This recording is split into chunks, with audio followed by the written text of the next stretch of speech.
Wyoming Territory, 1871.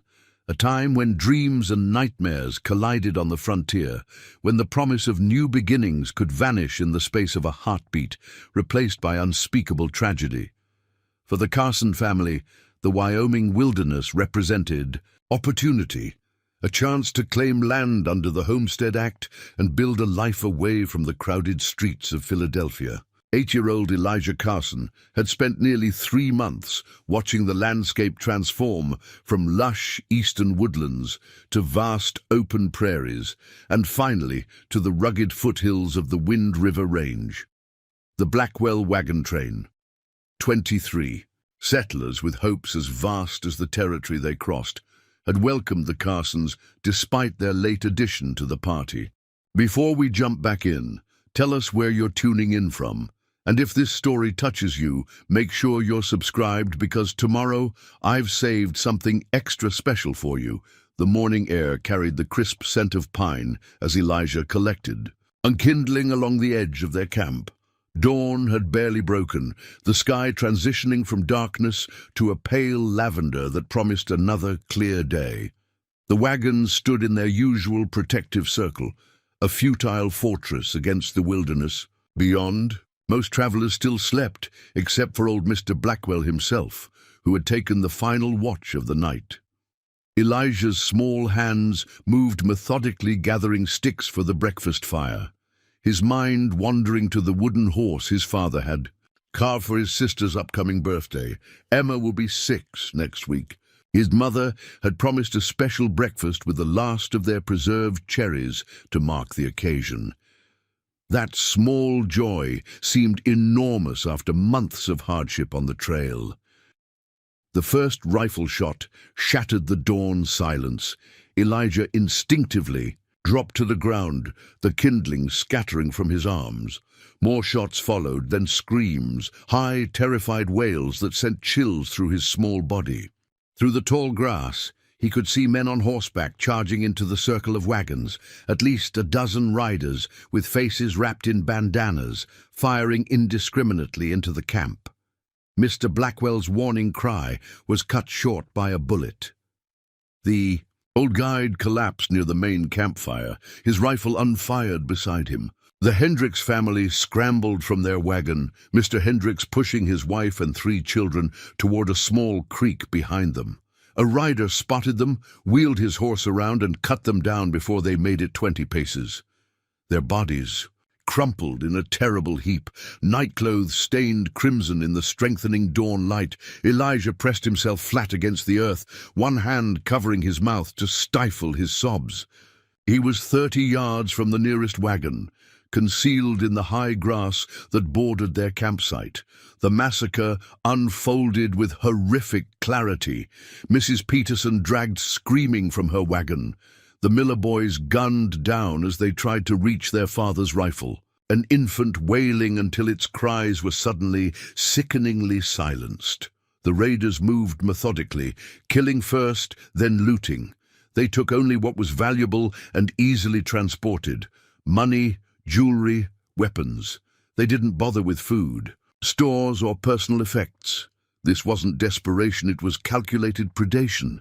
"Check the perimeter," a deep voice commanded. "Make sure we got them all." Elijah's heart hammered against his ribs. He inched backward through the grass, moving with painful slowness away from camp. The morning dew soaked through his clothes, the earth's chill seeping into his bones. 20 yards, 40. The sounds of destruction continued behind him. When he judged himself far enough away, Elijah risked rising to a crouch. The grass stood taller than his bent form, providing cover as he navigated toward a stand of cottonwoods that lined the creek.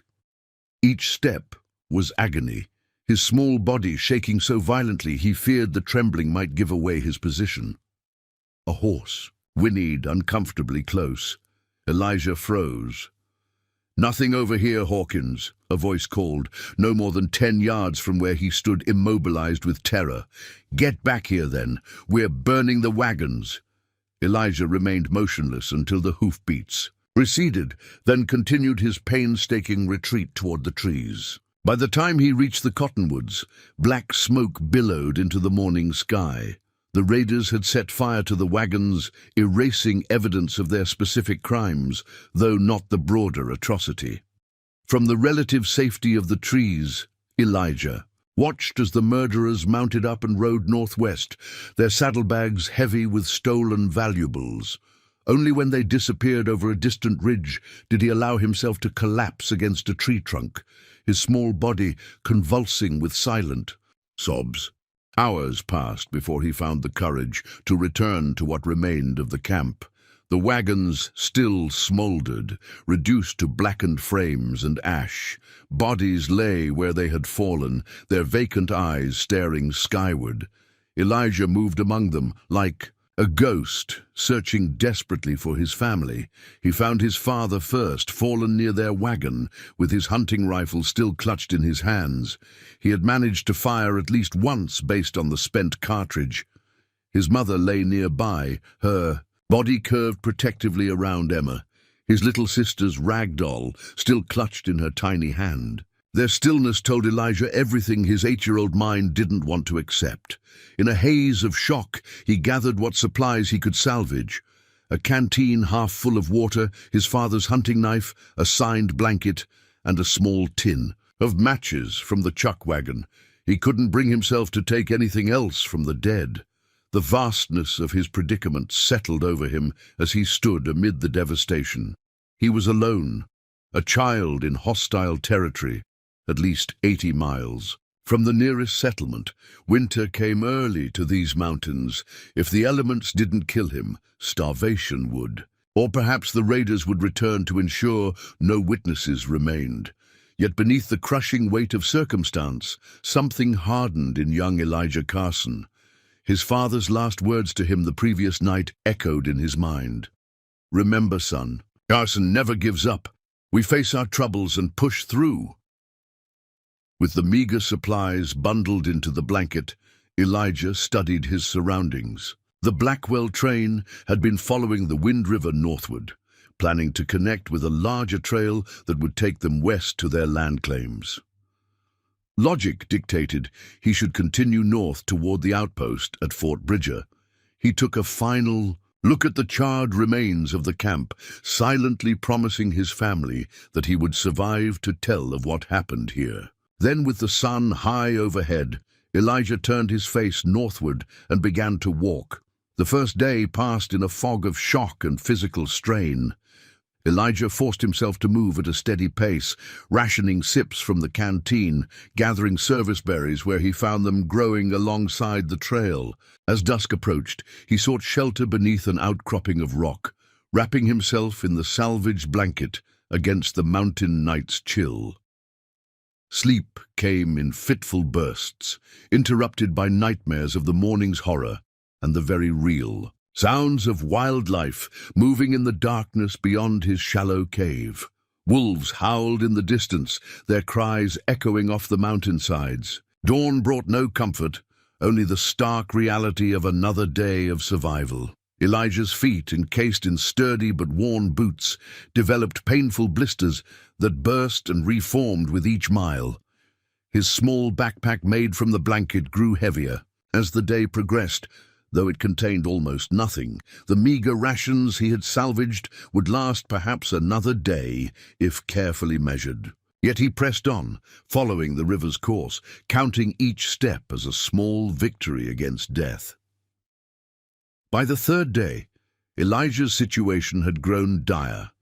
The canteen held only a few precious swallows, though the river provided abundant water. When it could safely reach its banks, food was the greater concern. He had finished the last of his salvaged supplies that morning and had found little to forage along the day's journey. Hunger gnawed at his insides, making his steps unsteady and his thoughts increasingly muddled. The weather, too, had turned against him. Dark clouds gathered over the mountains, bringing an unseasonable cold front down from the north. The first raindrops hit as Elijah struggled up a rock-strewn incline. Within minutes, the drizzle became a downpour. His clothes, already tattered from days of wilderness travel, offered little protection against the deluge. The blanket wrapped around his shoulders grew sodden and heavy. His hair hung in dripping, tendrils around his face, and his teeth chattered uncontrollably. "Keep moving," he commanded himself. "Just keep moving." But toward what? The question haunted him with increasing urgency. Fort Bridger remained days away, perhaps a week at his current pace. In his weakened state, with dwindling resources and worsening weather, the odds of reaching it diminished with each passing hour. As afternoon faded toward evening, the rain finally relented, though the skies remained threatening. Elijah found himself on a high plateau overlooking a sweeping valley. In the distance, perhaps 2 miles away, a thin column of smoke rose against the grey backdrop of clouds. His heart leaped at the sign of human presence, then immediately constricted with fear. Smoke meant fire. Fire meant people. But what people? Settlers, military, or perhaps the very raiders who had destroyed the Blackwell train. Elijah sank to a boulder, weighing his options. Approaching strangers carried obvious risks, especially after what he had witnessed, yet continuing alone, weakened by hunger and exposure, offered only the certainty of eventual failure. As he deliberated, a wave of dizziness washed over him. Elijah gripped the rock beneath him, waiting for it to pass. When it didn't, when in fact it intensified, a new fear took hold. His vision began to blur at the edges, and the distant smoke seemed to waver and dance. When the dizziness subsided slightly, Elijah raised his head and stared at the distant smoke. The decision had been made for him. He needed help, whatever the risk. Gathering his remaining strength, he began the descent toward the valley floor, each step measured and careful on the rain-slicked terrain. The distant smoke became his beacon, his only hope in a wilderness that had already taken so much from him. He had covered perhaps half the distance when his legs finally gave way beneath him. Elijah collapsed beside a fallen log, his strength completely spent. The thin blanket offered meager protection against the night air, which carried the bite of approaching frost. He curled into himself, shivering uncontrollably, his mind clouding with the combined effects of exhaustion, hunger, and fear. "This is how it ends," he thought with surprising clarity. "After everything, this is how I die." Elijah closed his eyes, allowing exhaustion to pull him toward unconsciousness. As darkness claimed him, he thought he detected movement in the trees nearby, a shadow separating from deeper shadows, then a crack of a twig, the soft exhale of breath, not his own. His eyes flew open, hand fumbling for the small knife at his waist, but weakness betrayed him, and the blade slipped from nerveless fingers. Elijah's vision tunneled, the world contracting to a single point before expanding into complete darkness. His last conscious thought was not of fear, but of a strange certainty. He was no longer alone in the wilderness. What Elijah couldn't know, as consciousness fled, was that the eyes watching from the darkness belonged to someone who would forever alter the course of his life. Someone neither friend nor foe, but something altogether different. Someone whose own path had led to this precise moment of intersection with his desperate journey. The figure moved forward silently, kneeling beside Elijah's crumpled form. A weathered hand, strong and sure, reached out to check for signs of life. "Heama wihio," a voice murmured in the Cheyenne tongue. "The Great Spirit has brought us together, little one. Now we must see what he intends." Consciousness returned to Elijah in fragments. The scent of sage and wood smoke, warmth against his chilled skin, the soft crackling of a small fire. For a moment, he thought himself back in Philadelphia, in his bedroom during a winter illness, his mother tending the hearth. Reality reasserted itself when he tried to move. Pain radiated through his small body, centered most intensely in his empty stomach. With a gasp, Elijah's eyes snapped open. He lay on a bed of fragrant pine boughs, beneath a small lean-to of branches and hides. Beyond the shelter's opening, stars punctured the night sky with startling clarity. The fire that had warmed him cast dancing shadows across his surroundings and across the face of the man who knelt beside him. He was tall, even in his crouched position, with broad shoulders and the distinctive copper skin of the native peoples. His black hair, streaked with a single band of grey, was braided with small objects woven into the strands, feathers, beads, what looked like tiny bones. He wore a mixture of traditional clothing and items clearly obtained from white traders. Buckskin leggings, a wool shirt adorned with intricate beadwork, and a necklace of bear claws that caught the firelight as he moved. But it was his eyes that captured Elijah's attention, dark, deeply set beneath a strong brow, regarding him with a mixture of clinical assessment and something else. Something that looked almost like recognition. Elijah tried to retreat, to put distance between himself and this stranger, but his body refused to cooperate. Fear closed his throat. Preparing and narrating this story took us a lot of time, so if you are enjoying it, subscribe to our channel. It means a lot to us. Now back to the story. "Be still, little warrior," the man said, his English accented but clear. "You are safe now." Elijah stared at the man, his young mind struggling to process this new development. The stranger reached for something beside the fire, a wooden bowl filled with a thin broth. The rich aroma made Elijah's empty stomach clench painfully. "Drink," the man instructed, helping Elijah sit up. "Slowly, small sips." Elijah accepted the bowl with trembling hands. The broth was gamey but flavorful, with unfamiliar herbs that left a pleasant warmth in his throat. He forced himself to sip carefully, though his instinct screamed to gulp it down. Who are you?" Elijah finally managed, his voice raspy from disuse. "I am called Two Hawks," the man replied, watching the boy carefully. "My people are Chitsistas." "Cheyenne." Elijah tensed at this revelation. The stories he'd heard from other settlers along the journey had painted natives as bloodthirsty savages. Yet this man had clearly saved him, tended to him when he could have easily left him to die, or worse. "The raiders," Elijah began, memories flooding back with terrible clarity. "Not my people," Two Hawks interrupted firmly. "Men who wear false faces.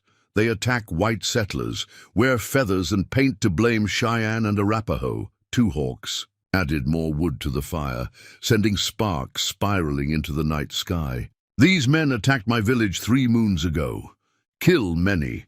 Take—" his voice faltered momentarily. "Take my wife, my son." The simple statement carried such profound grief that Elijah felt it like a physical presence between them. He recognized the expression on Two Hawks' face. It mirrored what he'd seen in his own reflection when he'd stopped to drink from a still pool the day after the massacre. "I'm Elijah," he offered quietly. "Elijah Carson." Two Hawks nodded once, acknowledging the exchange. "You are strong, Elijah Carson. Many grown men would not survive 3 days alone in these mountains."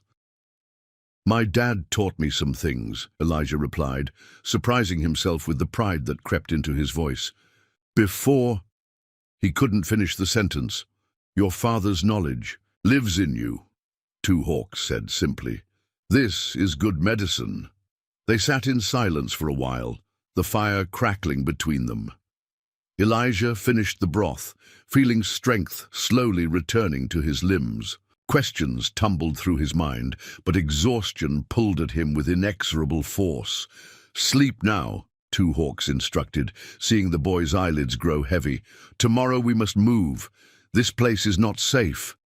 As Elijah drifted towards sleep, wrapped in a warm buffalo hide Two Hawks had placed around his shoulders, one final question pushed through his fading consciousness. "Why did you help me?" Two Hawks were silent for so long that Elijah thought he might not answer. Finally, the Cheyenne warrior spoke, his voice low and resonant in the night. 3 nights ago, vision came in the sweat lodge. The Great Spirit showed a child alone, death walking beside. Said, "Find him." He shrugged slightly. "I follow signs, broken branches, small footprints, find you half dead by a fallen tree." Elijah wanted to ask more, but sleep claimed him fully, carrying him into the first peaceful rest he'd experienced. Since witnessing his family's murder, dawn arrived with golden fingers of light stretching through the pine boughs of the shelter. Elijah awoke feeling considerably stronger, though every muscle aches from his days of desperate travel. Two hawks were already awake, crouched near the remains of the fire, mixing something in a small clay pot. "Your body needs medicine," he explained, seeing Elijah's curious gaze. "This helps strength return faster." He offered Elijah a portion of dried meat and berries for breakfast, which the boy ate gratefully, then presented him with the mixture from the pot, a paste that smelled strongly of pine and something more pungent. "For your feet," Two Hawks explained. "White man's boots are not made for long mountain walking." Elijah examined his feet, wincing at the raw blisters and cuts that covered them. Two Hawks applied the salve with surprising gentleness, then wrapped Elijah's feet in soft strips of rabbit fur before helping him into a pair of small moccasins. "These belong to my son," Two Hawks said quietly. "They will serve you better than your boots." The gift carried a weight beyond the practical. Elijah understood he was being given something precious, a memento of a lost child. He accepted the moccasins with solemn gravity. "Thank you," he said, the simple words inadequate for the deeper exchange taking place. As Two Hawks dismantled their shelter, Elijah tested his new footwear, marveling at how the soft leather conformed to his feet, nothing like the rigid boots he'd worn since Philadelphia. "Where are we going?" he asked, watching the Cheyenne warriors erase all signs of their camp with methodical efficiency. "Men who attacked your wagon train hunt witnesses," Two Hawks replied, his expression darkening. "Found tracks yesterday while gathering medicine plants. 5 men, heavily armed. They search for survivors." Fear crawled up Elijah's spine. "They know someone escaped? They count bodies. No numbers don't match." Two Hawks shouldered a small pack containing his few possessions. "We go to the Sacred Valley, where my band camps for autumn hunting. 3 days' journey east. Safe there." Elijah hesitated, uncertain. "Shouldn't I try to reach Fort Bridger, tell the soldiers what happened?" Two Hawks regarded him carefully. "Fort is 6 days north. Dangerous path. Raiders watch trails." His gaze softened slightly. "You are too young for such travel alone, and I cannot go there." The unspoken history behind that statement hung in the air between them. Elijah understood enough about the tensions between natives and the military to grasp why Two Hawks avoided army outposts. "Will your people welcome me?" The question seemed absurd, given the history between natives and settlers, but Two Hawks considered it seriously. "Some yes, some no. Chief Grey Wolf is wise, but careful with whites." His hands moved methodically, checking the small hunting bow slung across his back. "You carry the witness burden, important to both peoples." Elijah understood the implication. His testimony about the raiders disguising themselves as natives to incite conflict would be valuable to the Cheyenne as well as to white authorities. "Which would you recommend?" he asked. Two Hawks paused, studying Elijah with unexpected intensity. "Depends on what kind of truth you seek. Fort has soldiers, protection, also has men who don't listen to Indian stories or to children's words. My camp has different protection. They will listen, but cannot take action against white raiders except in defense." He handed Elijah a small bundle of provisions. "You choose a path." The responsibility of the decision weighed heavily on Elijah's young shoulders. He thought of his father's final moments, defending their wagon against attackers disguised as Indians. How many more families would die if the truth remained hidden? "I'll go with you," he said finally. "Tell your people what I saw. Maybe they can help get word to the right people at the fort." Two Hawks nodded once, a hint of approval in his dark eyes. "Good choice. Ready to walk?" They set off through the forest, Two Hawks setting a pace that challenged Elijah without overtaxing his recovering strength. The moccasins proved their worth immediately, allowing sure footing where his boots would have slipped or rubbed raw blisters. The day passed in steady travel, Two Hawks occasionally pointing out plants or signs that would have remained invisible to Elijah's untrained eye. "Elk passed here yesterday," he noted, indicating subtle depressions in a patch of soft earth. Later, he stopped abruptly, examining a broken branch. "Bear, big one. We go another way." By midday, they had covered significant ground, and Two Hawks called a brief halt beside a small stream. As they rested, Elijah found himself studying his unlikely protector with growing curiosity. "How did you become a warrior?" he asked, his young mind filled with questions about this man who had saved him. Two Hawks seemed surprised by the question, as if few whites had ever expressed interest in his life. "All Cheyenne men learn warrior ways," he began, his English flowing more freely with the personal narrative. "But I was born during winter when the snow blows like spirits dancing. Signs showed I would walk between worlds." His fingers absently touched the bear claw necklace. "Spent 10 winters learning from our medicine man, then 5 more seasons as scout for my band." He fell silent, and Elijah sensed there was more to the story, something personal that had shaped Two Hawks' path. "And your family?" he prompted gently, immediately regretting the question when pain flashed across the warrior's stoic features. "Taken," Two Hawks said simply, the single word carrying volumes of grief. 3 moons ago, raiders came at dawn. Like with your people, I was hunting, returned to find—" He didn't complete the sentence. A heavy silence fell between them, broken only by the gentle gurgle of the stream.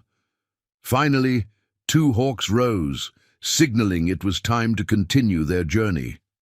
"Loss makes brothers of strangers," he said, offering Elijah a hand up. "Now we walk together." They traveled until dusk, covering ground with the steady efficiency of those accustomed to wilderness travel. As twilight deepened, Two Hawks selected a campsite beneath a cluster of pine trees, their dense foliage providing natural concealment. "No fire tonight," he said as he worked. "Too visible." Elijah nodded, understanding the precaution, though he would miss the warmth. The mountain nights grew cold, especially at this elevation. As if reading his thoughts, Two Hawks produced a thick buffalo robe from his pack, handing it to Elijah without ceremony. "Sleep under this. Holds heat better than white man's blanket." "What about you?" Elijah asked, noting Two Hawks had no second robe. "Cheyenne warriors trained from childhood to endure cold," he said simply. "Need less protection." Elijah suspected this was at least partly bravado, but accepted the robe with gratitude. The fur was surprisingly soft against his skin, and it retained body heat with remarkable efficiency. As darkness settled fully over the mountains, Two Hawks pressed a small object into Elijah's hand, a carved stone in the shape of a buffalo, polished smooth by handling. "Protection," he said, "from my father. Strong medicine." Surprised and touched by the gesture, Elijah closed his fingers around the carving. "I can't take this. It's a family. Tonight you need stronger medicine than I." Two Hawks interrupted. "Keep close." With that, he moved to the edge of their small camp, positioning himself where he could watch the approaches. His silhouette against the starlit sky struck Elijah as both protective and somehow lonely. A man accustomed to existing in the borderlands between worlds, trusted fully by neither. Exhaustion soon overcame Elijah despite his complex circumstances. As sleep approached, he found himself pondering the strange turn his life had taken. A Philadelphia boy, now alone in the Wyoming wilderness, dependent entirely on the knowledge and protection of a Cheyenne warrior. What would his father think if he could see him now? The thought brought unexpected comfort rather than distress. Samuel Carson had always taught his son to judge men by their actions, not by what others said about them. By that measure, Two Hawks had proven his worth beyond question. Elijah drifted into slumber, the carved buffalo clutched in his palm, like a talisman against the dangers that still pursued them. Dawn broke with an amber glow that painted the mountainside in gold. Elijah woke to find Two Hawks already alert, scanning the terrain below their elevated campsite with the focused intensity of a hawk. The buffalo carving was still clutched in Elijah's palm, its smooth contours warm from his body heat. "Good sign," Two Hawks said, noticing he still held the talisman. "Buffalo spirit watched over your dreams." Elijah wasn't sure how much credence to give the spiritual interpretation, but he couldn't deny he'd slept more soundly than expected. Given their circumstances, he carefully returned the carving to Two Hawks. "Thank you for lending me your protection." Two Hawks hesitated, then pressed it back into Elijah's hand. "Keep until we reach autumn camp. Journey not finished." He offered Elijah a water skin and some pemmican before gesturing eastward. "Long walk today. I need strength." As they prepared to depart, Elijah found himself studying the valley below. The beauty of the Wyoming wilderness struck him anew. The vast, sweeping panorama of forest and prairie, mountains and streams, all painted in the rich hues of early autumn. How different it appeared in the clear light of day, with Two Hawks' steady presence beside him, than it had during his desperate solitary flight. "It's beautiful," he said softly. "Your homeland." Two Hawks followed his gaze, his expression complex. A pride mingled with something darker, was larger once, stretched far beyond those mountains. He pointed to distant peaks, now smaller each season. Treaties made, treaties broken. The simple statement carried generations of loss, delivered, without self-pity but with undeniable truth. Elijah found himself without adequate response. They set off along the ridgeline, Two Hawks setting a pace that challenged Elijah without overtaxing him. The terrain was difficult, rocky outcroppings, steep inclines, patches of loose shale that threatened treacherous slides. Yet the moccasins provided sure footing, and Elijah discovered his body adapting to the demands placed upon it. The physical labor of the journey, while taxing, brought a clarity of purpose that kept darker thoughts at bay. Two Hawks moved, with the easy confidence of someone navigating familiar territory, occasionally pointing out landmarks or signs that would have remained invisible to Elijah's untrained eye. "Wolfpack passed here yesterday," he noted, indicating subtle depressions in a patch of soft earth. Later, he stopped abruptly, examining a set of tracks with intense focus. His expression darkened as he motioned for Elijah to come closer. "Men on horses," he said quietly. 5 sets of tracks. Heavy. Horses, not Indian ponies. Elijah's heart rate quickened. The raiders. Two Hawks nodded grimly. "Following the river valley below, looking for signs of survivors." He studied the surrounding terrain with new urgency, then pointed to a narrow game trail that angled sharply upward through dense forest. "We climb. Higher. A path. Harder to follow." The new route proved even more challenging than their morning's travel. The trail frequently disappeared altogether, forcing them to navigate by Two Hawks' intuitive sense of the landscape. By mid-afternoon, Elijah's legs ached fiercely, and his breath came in labored gasps in the thinning air. Two Hawks called a halt beneath the shelter of a massive boulder, allowing Elijah to rest while he climbed to a vantage point to check for signs of pursuit. "They still follow," he confirmed when he returned, his expression grim. "Not our exact trail, but moving in the same direction, searching all possible paths." Elijah took a long drink from the water skin, trying to calm his rising fear. "Will we reach your camp before they find us?" Two Hawks considered the question carefully. "Tomorrow evening if we maintain a good pace, but we must be very careful. leave no signs. As they resumed their journey, two hawks became even more meticulous about concealing their passage, brushing away footprints, avoiding soft ground that might hold tracks, sometimes doubling back to lay false trails. The physical demands of the trek, combined with the constant vigilance, wore heavily on Elijah. By late afternoon, his steps had begun to falter, his young body reaching its limits. Two hawks noticed immediately. Without comment, he lifted Elijah onto his back, continuing their ascent with barely diminished speed, despite the added burden. "I can walk," Elijah protested weakly, embarrassed by his weakness. "Save strength for tomorrow." Two hawks replied simply, "Long journey still ahead." Carried on the warrior's strong back, Elijah's perspective of the wilderness changed. He noticed details previously hidden. The intricate patterns of lichen on stone, the way sunlight filtered through pine needles creating dappled shadows, the silent passage of a red-tailed hawk riding thermal currents overhead. As the day waned toward evening, two hawks found them shelter in a small cave, set high in a cliff face, accessible only by a narrow ledge that curved around the mountainside. The location offered both protection and a commanding view of the approaches below. "Good place," Two Hawks said as he helped Elijah settle into the cave. "Raiders won't find this path easily." He produced a small packet of herbs from his medicine pouch, brewing a tea over a tiny, nearly smokeless fire built far back in the cave where its light wouldn't be visible from below. "Drink," he instructed, handing Elijah the steaming brew. "Helps tired muscles recover, makes you strong for tomorrow's journey." The tea was bitter but not unpleasant. As Elijah drank, warmth spread through his limbs, easing the day's accumulated aches. Two Hawks watched him with approval, then moved to the cave entrance to scan the darkening valley below. "We are not found," he said after several minutes of intent observation.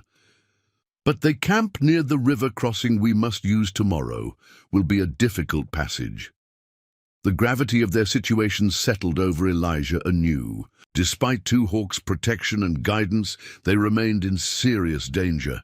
The raiders were persistent, methodical in their search. One mistake, one moment of bad luck, could prove fatal. "Why are they so determined to find me?" Elijah asked, voicing the question that had troubled him since learning they were being pursued. "I'm just a kid." Two Hawks turned from his vigil, his expression solemn in the cave's dim light. "You saw their faces, could identify the leader, but more important, you saw their deception. Proof they disguised themselves as Cheyenne when killing. Whites." He settled beside Elijah at the rear of the cave. "Such truth is dangerous to men who profit from hatred between peoples."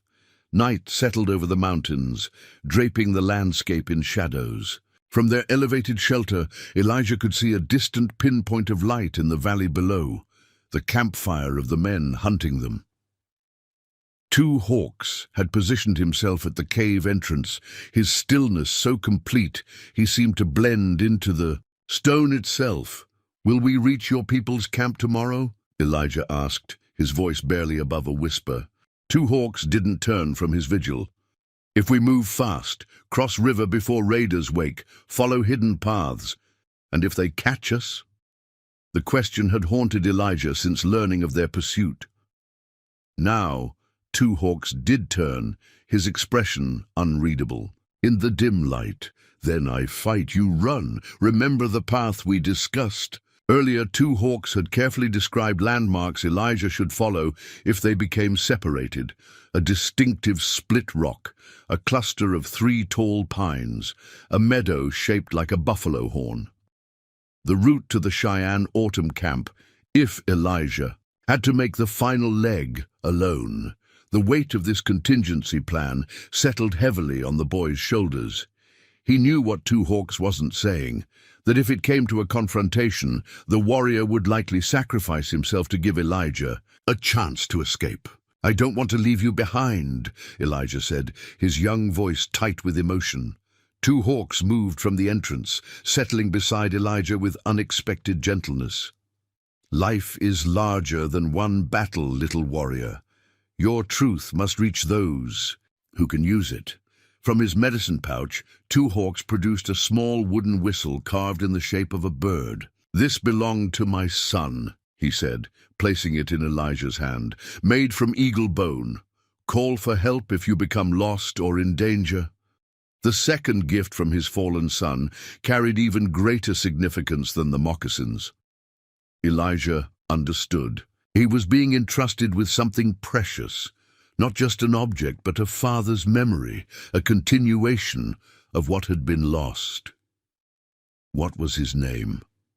Elijah asked quietly. "Your son." "Running Deer," Two Hawks replied, a softness entering his voice that Elijah hadn't heard before. "8 winters like you, fast as wind, laughed often." "And your wife?" "Morning Flower." Two Hawks touched the beaded bracelet on his wrist. "Made this with her own hands when we became one." Silence fell between them, heavy with shared grief, yet somehow comforting in its mutual understanding. Two boys, two families, taken by the same evil. The connection transcended the vast differences in their backgrounds and experiences. "Sleep now," Two Hawks finally said, returning to his post. "Dawn comes early." As Elijah drifted toward sleep, wrapped in the buffalo robe with the bone whistle clutched in his hand, he found himself thinking not of the family he'd lost, but of the strange new bond being forged in the crucible of their shared tragedy, not a replacement for what was gone, but something entirely new. Something neither of them had expected to find in the wilderness. They departed their mountain shelter, before first light, moving with painful stealth down the treacherous path. Two Hawks led the way, testing each step before signaling Elijah to follow. The descent took nearly 2 hours, bringing them to the valley floor just as dawn cast its first pale glow over the eastern horizon. The river crossing lay a half-mile ahead. Between their position and the water stretched an open meadow, dangerous terrain offering little cover. Beyond the distant tree line, thin wisps of smoke indicated the raiders' camp was still occupied. Two Hawks surveyed the scene with calculating eyes. "They sleep still," he murmured, "but it will rise soon. We cross quickly, directly. No time for stealth here." Elijah nodded, his heart already pounding in anticipation of the dash across exposed ground. Two Hawks adjusted the small pack on Elijah's back, checked that the boy's moccasins were securely tied, then knelt to look him directly in the eyes. "Whatever happens, reach my people," he said with fierce intensity. "Tell them of Two Hawks if I fall. Tell them of the false-face raiders." Without waiting for a response, he rose and moved to the meadow's edge. "Stay close to my shadow. Run only when I run." They set off across the meadow, moving at a measured pace that balanced speed with silence. The morning dew soaked their moccasins within moments, the wet grass slapping against their legs with each step. Elijah focused on Two Hawks' back, matching his movements precisely, fighting the urge to look over his shoulder toward the raiders' camp. They had covered perhaps half the distance to the river when a shout shattered the morning silence. "There! By the river!" Two Hawks' reaction was immediate. "Run!" he commanded, breaking into a full sprint. Elijah ran as he'd never run before, his legs pumping furiously, lungs burning with effort. The river loomed closer, a broad ribbon of dark water flowing swiftly between rocky banks. Behind them came more shouts, then the distinctive crack of a rifle. They reached the riverbank as bullets kicked up dirt around their feet. Without hesitation, Two Hawks scooped Elijah into his arms and plunged into the rushing water. The cold hit like a physical blow, driving the breath from Elijah's lungs. He clung desperately to Two Hawks as the warrior fought the current, powerful, arms cutting through the water with determined strokes. Another shot rang out, the bullet striking water uncomfortably close to their position. Then they were in deeper current, the river pulling them downstream as Two Hawks angled toward the far bank. By the time they dragged themselves onto the opposite shore, they had been carried nearly a quarter-mile downstream. The pursuit is momentarily thwarted by the natural barrier. Two hawks didn't waste the advantage, immediately pulling Elijah into the dense forest that bordered the river. "They will search for river crossing," he explained as they moved deeper into the woods. "Give us a small lead, must be used well." For the next hour, they maintained a punishing pace, pushing eastward through terrain that grew increasingly rugged. Elijah's soaked clothing chafed against his skin, but the exertion and warming day gradually dried the worst of the dampness.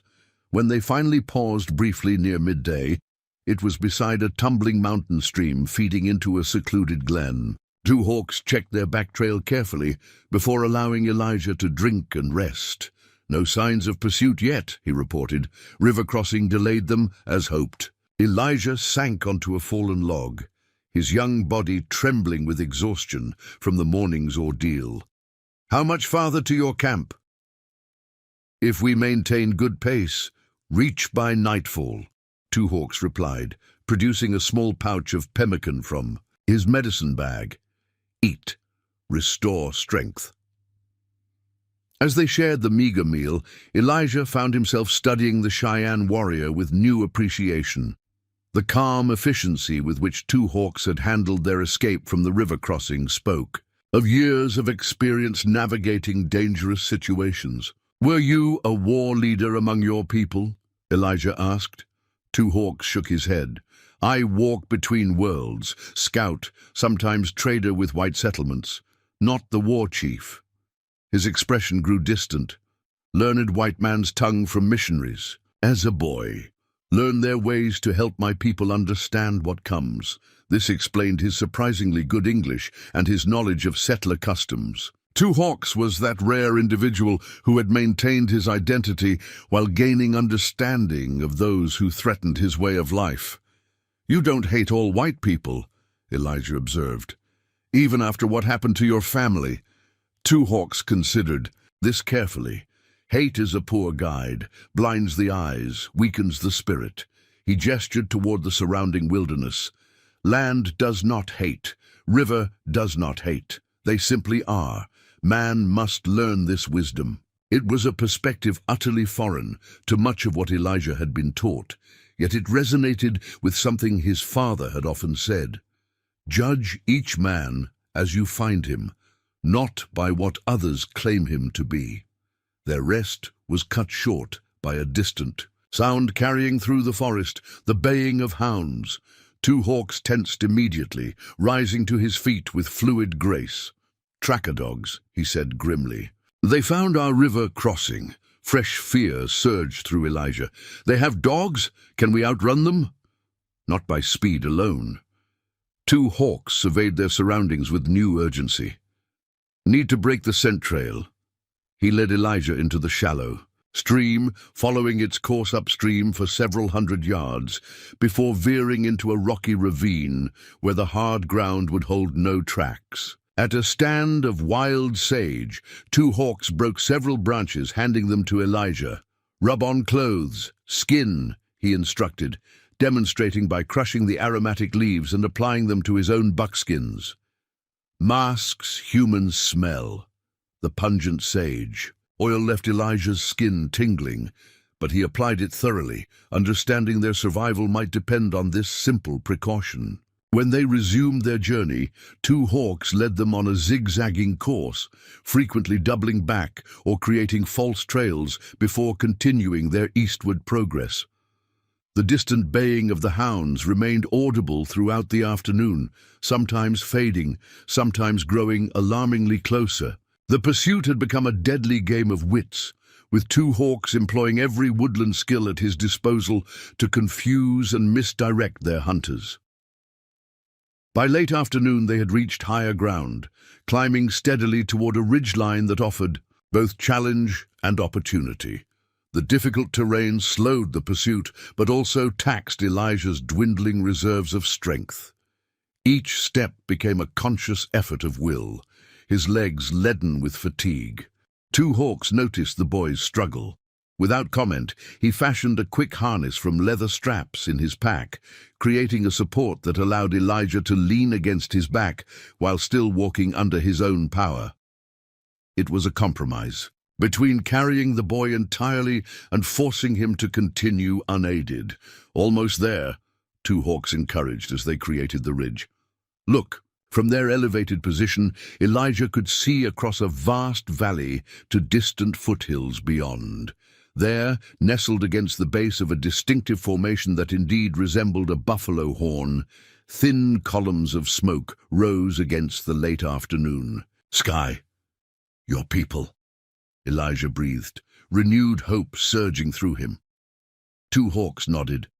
"Autumn camp of many horses band, my band." He pointed to their left, where the ridge curved around the valley. "We follow a high path, slower but safer." As they began their careful descent along the ridgeline, the baying of the hounds suddenly grew louder, much louder. Two Hawks froze, signaling for absolute silence.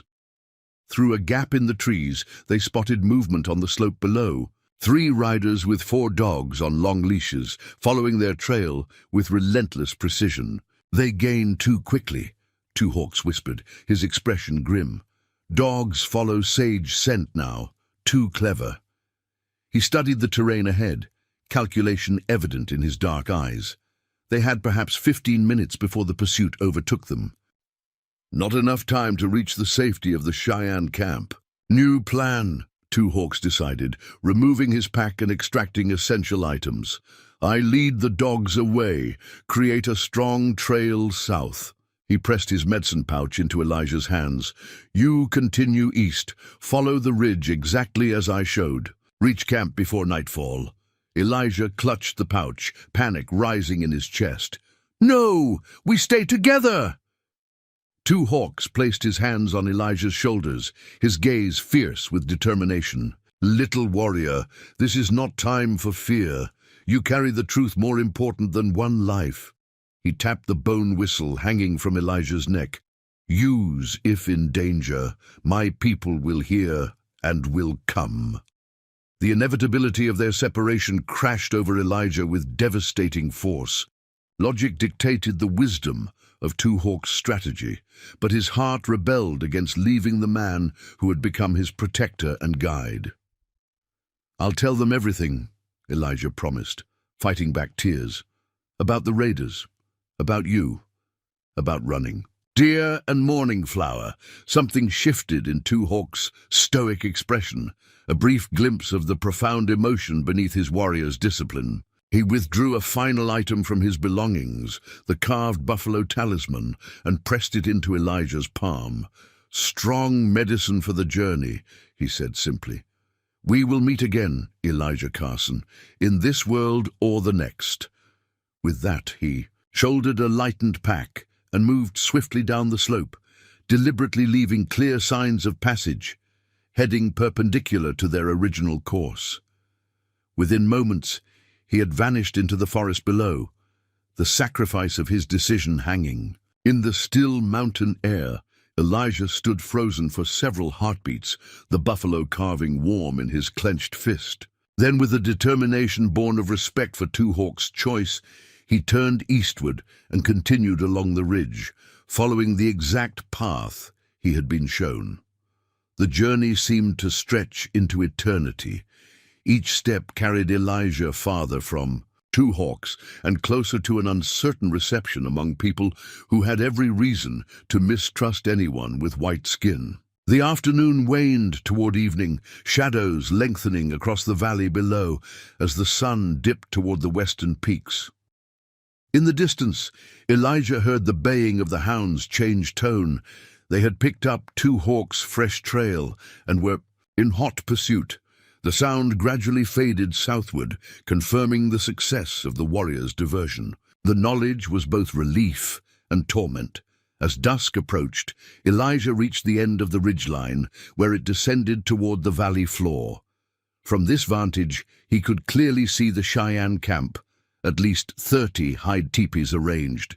In a great circle, smoke rising from cooking fires, horses grazing in nearby meadows. The normality of the scene struck a painful contrast to his current circumstances. The final descent would take him across open ground, visible to anyone watching from the camp. Would they see him as a curious anomaly or as a threat? Would they honor Two Hawks' sacrifice by offering protection or reject the white child regardless of his story? These questions tumbled through Elijah's exhausted mind as he began the careful climb down from the ridge. The buffalo carving clutched in one hand, Two Hawks' medicine pouch secured at his waist, the eagle bone whistle hanging against his chest, physical connections to the man who had saved him, tangible reminders of the trust placed in him. Halfway down the slope, disaster struck. A loose stone shifted beneath Elijah's foot, sending him tumbling in an uncontrolled slide down the rocky incline.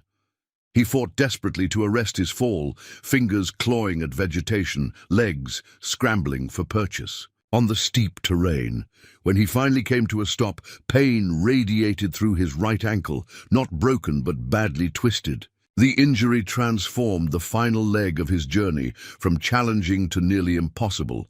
Standing gingerly, Elijah tested his weight on the injured limb, wincing as pain shot up his leg.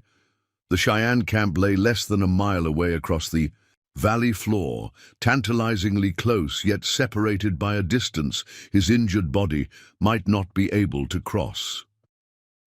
Darkness gathered around him, the temperature dropping with the sun's disappearance behind the mountains. To remain exposed on the hillside overnight invited hypothermia and worse. Elijah took a deep breath, steadying himself against a young pine. Two Hawks had entrusted him with a mission. Pain would not prevent its completion. Using a fallen branch as a makeshift crutch, he began the painful process of hobbling toward the distant camp, each step a testament to the determination that had kept him alive since witnessing his family's murder. The open meadow seemed to stretch endlessly before him, his progress agonizingly slow.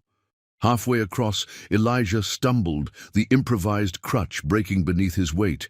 He collapsed too, the ground, exhaustion and pain overwhelming his resolve. For a moment, he simply lay there, the vast Wyoming sky darkening above him, stars beginning to emerge in the encroaching night. Then, through blurring vision, he noticed movement at the camp's edge. Riders emerging, perhaps a dozen mounted figures heading in his direction. Whether they came out of curiosity or hostility, he couldn't tell. With the last of his strength, Elijah raised himself to his knees. He remembered Two Hawks' instructions about approaching the camp. No sudden movements, hands visible, peaceful, intent clear. He forced himself to stand, despite the pain, both hands raised, open-palmed above his head, in what he hoped would be recognized as a universal gesture of peace. The riders approached at a controlled gallop, forming a wide semicircle, around him at a distance of perhaps 30 yards. Their expressions, barely visible in the fading light, registered shock and wariness at finding a white child alone on their doorstep. One rider advanced beyond the others, an older man with streaks of gray in his braided hair and an elaborate headdress of eagle feathers. His penetrating gaze swept over Elijah, noting the medicine pouch, the moccasins, the carved buffalo still clutched in one hand. "White boy, far from white places," he observed in accented but clear English. Why? This was the moment Two Hawks had prepared him for. Drawing on reserves of courage he hadn't known he possessed, Elijah met the chief's questioning gaze directly. "I seek the Cheyenne autumn camp," he replied with a steady voice despite his exhaustion.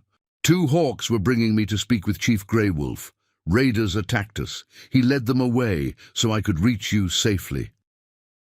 A ripple of reaction passed through the mounted warriors at the mention of Two Hawks' name. The chief's expression sharpened with interest and concern. "You know Two Hawks?"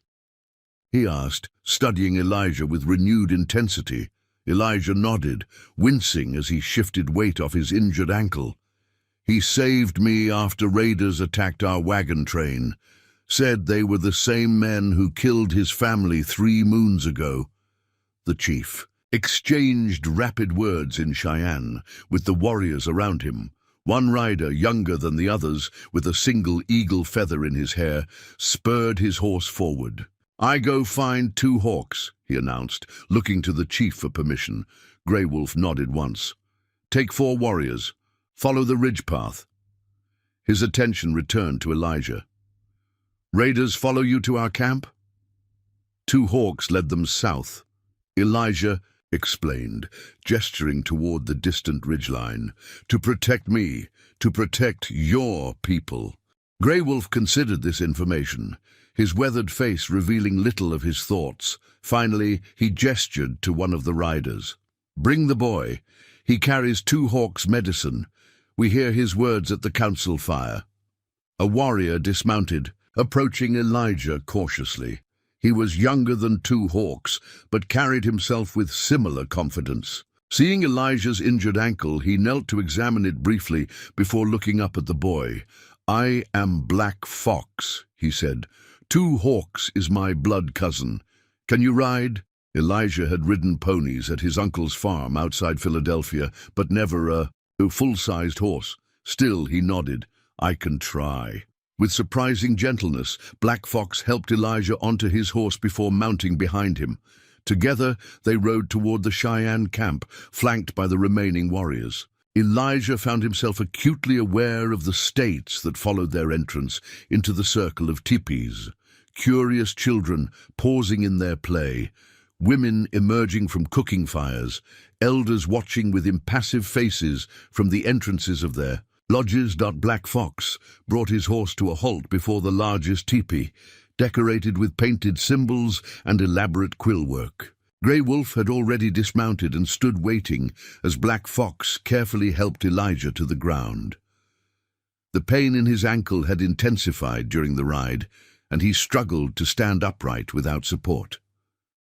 A woman emerged from a nearby teepee, moving toward them with purposeful strides. Unlike the other women, whose curious stares held wariness or hostility, her expression was one of clinical assessment. She wore her hair in 2 long braids, decorated with small shells, and around her neck hung a medicine pouch similar to 2 hawks.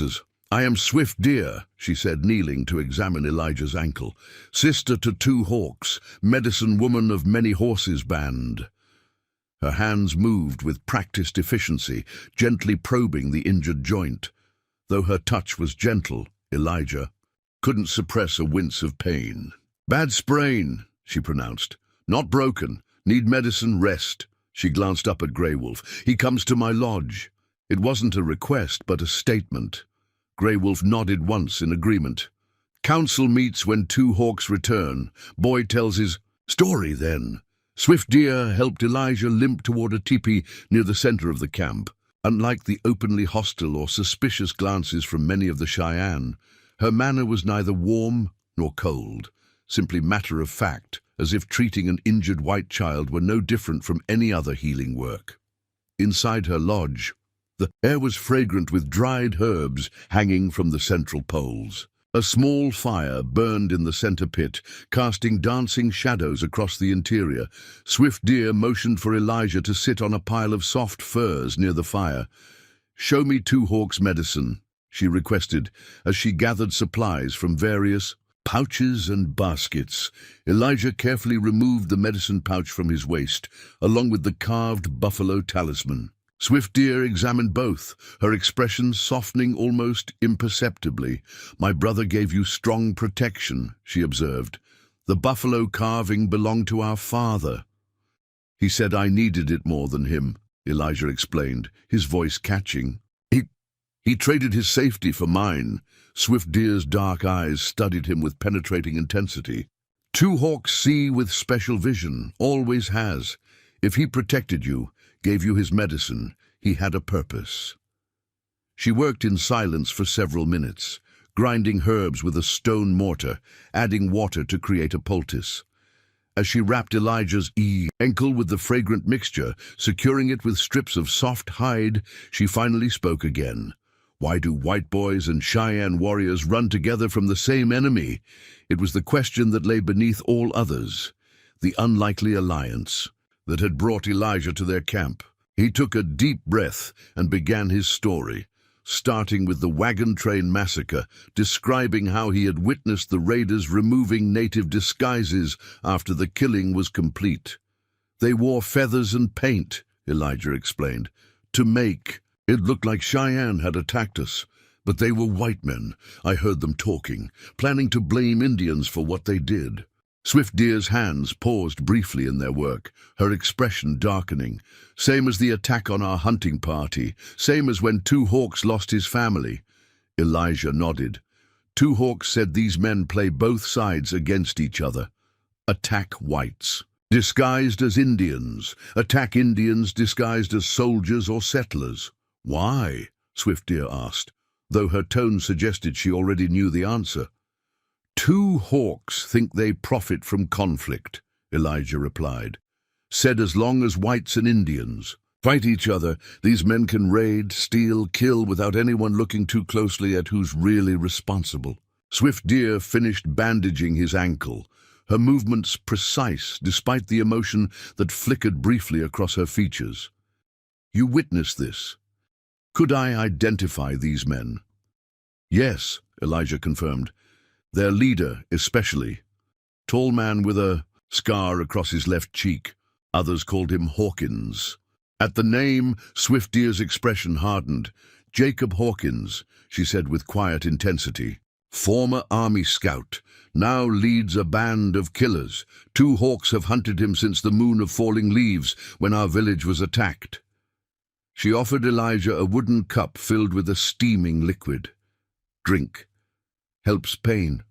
Brings strength." The tea was bitter, but not unpleasant. As he drank, Elijah sensed there was more to Swift Deer's story, some personal connection to the violence that had claimed her brother's family. "You lost someone too," he observed quietly.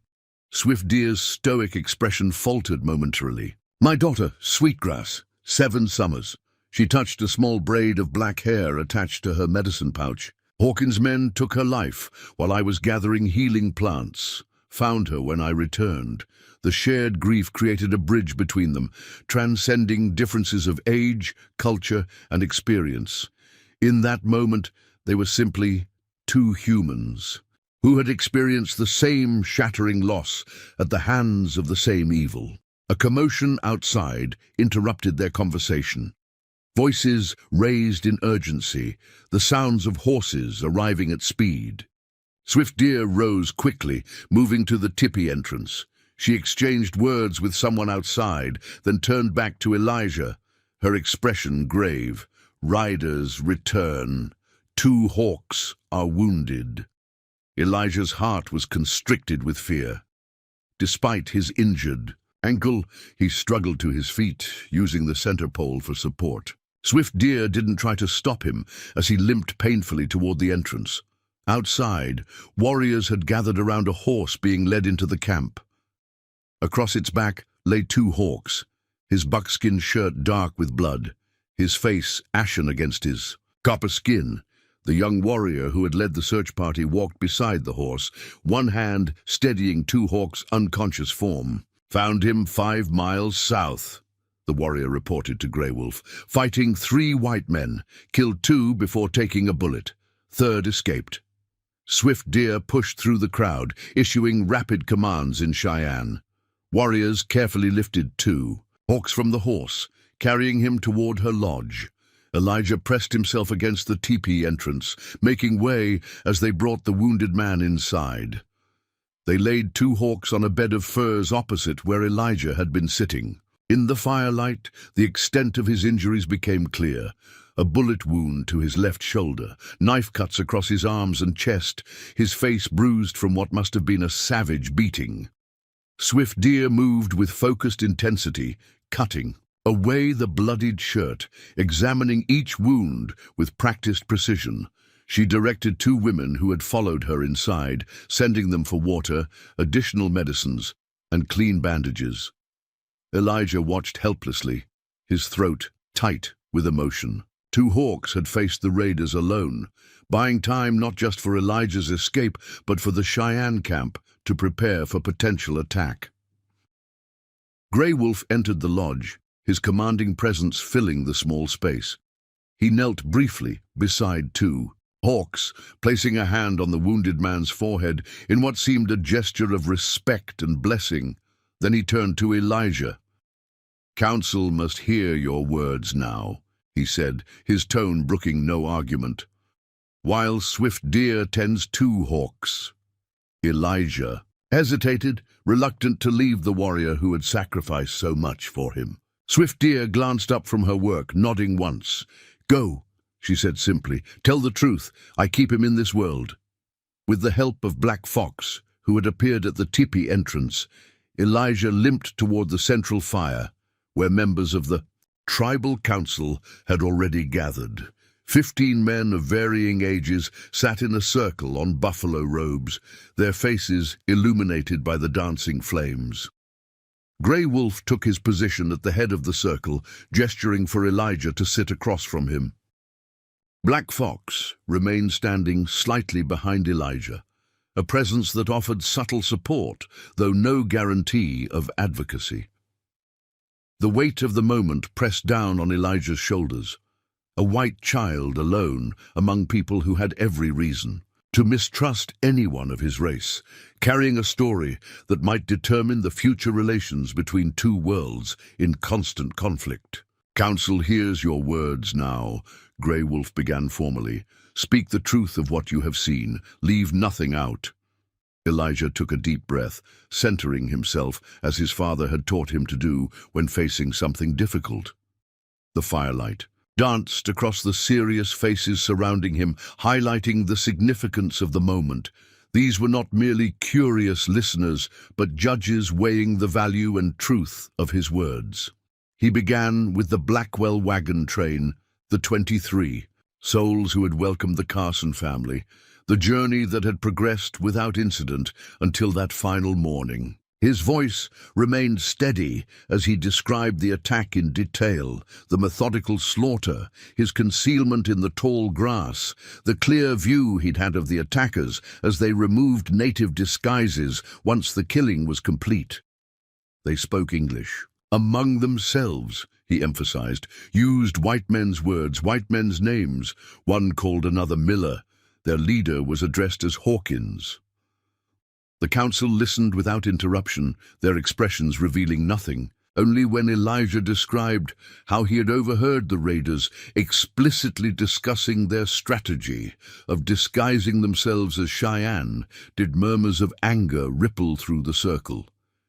He continued chronologically, explaining his desperate flight, the moment two hawks had found him half unconscious beside the fallen log. "Two hawks tended my wounds, shared his food and water," Elijah said, his voice softening with gratitude. He said spirits guided him to find me, that I carried a truth important to both our peoples.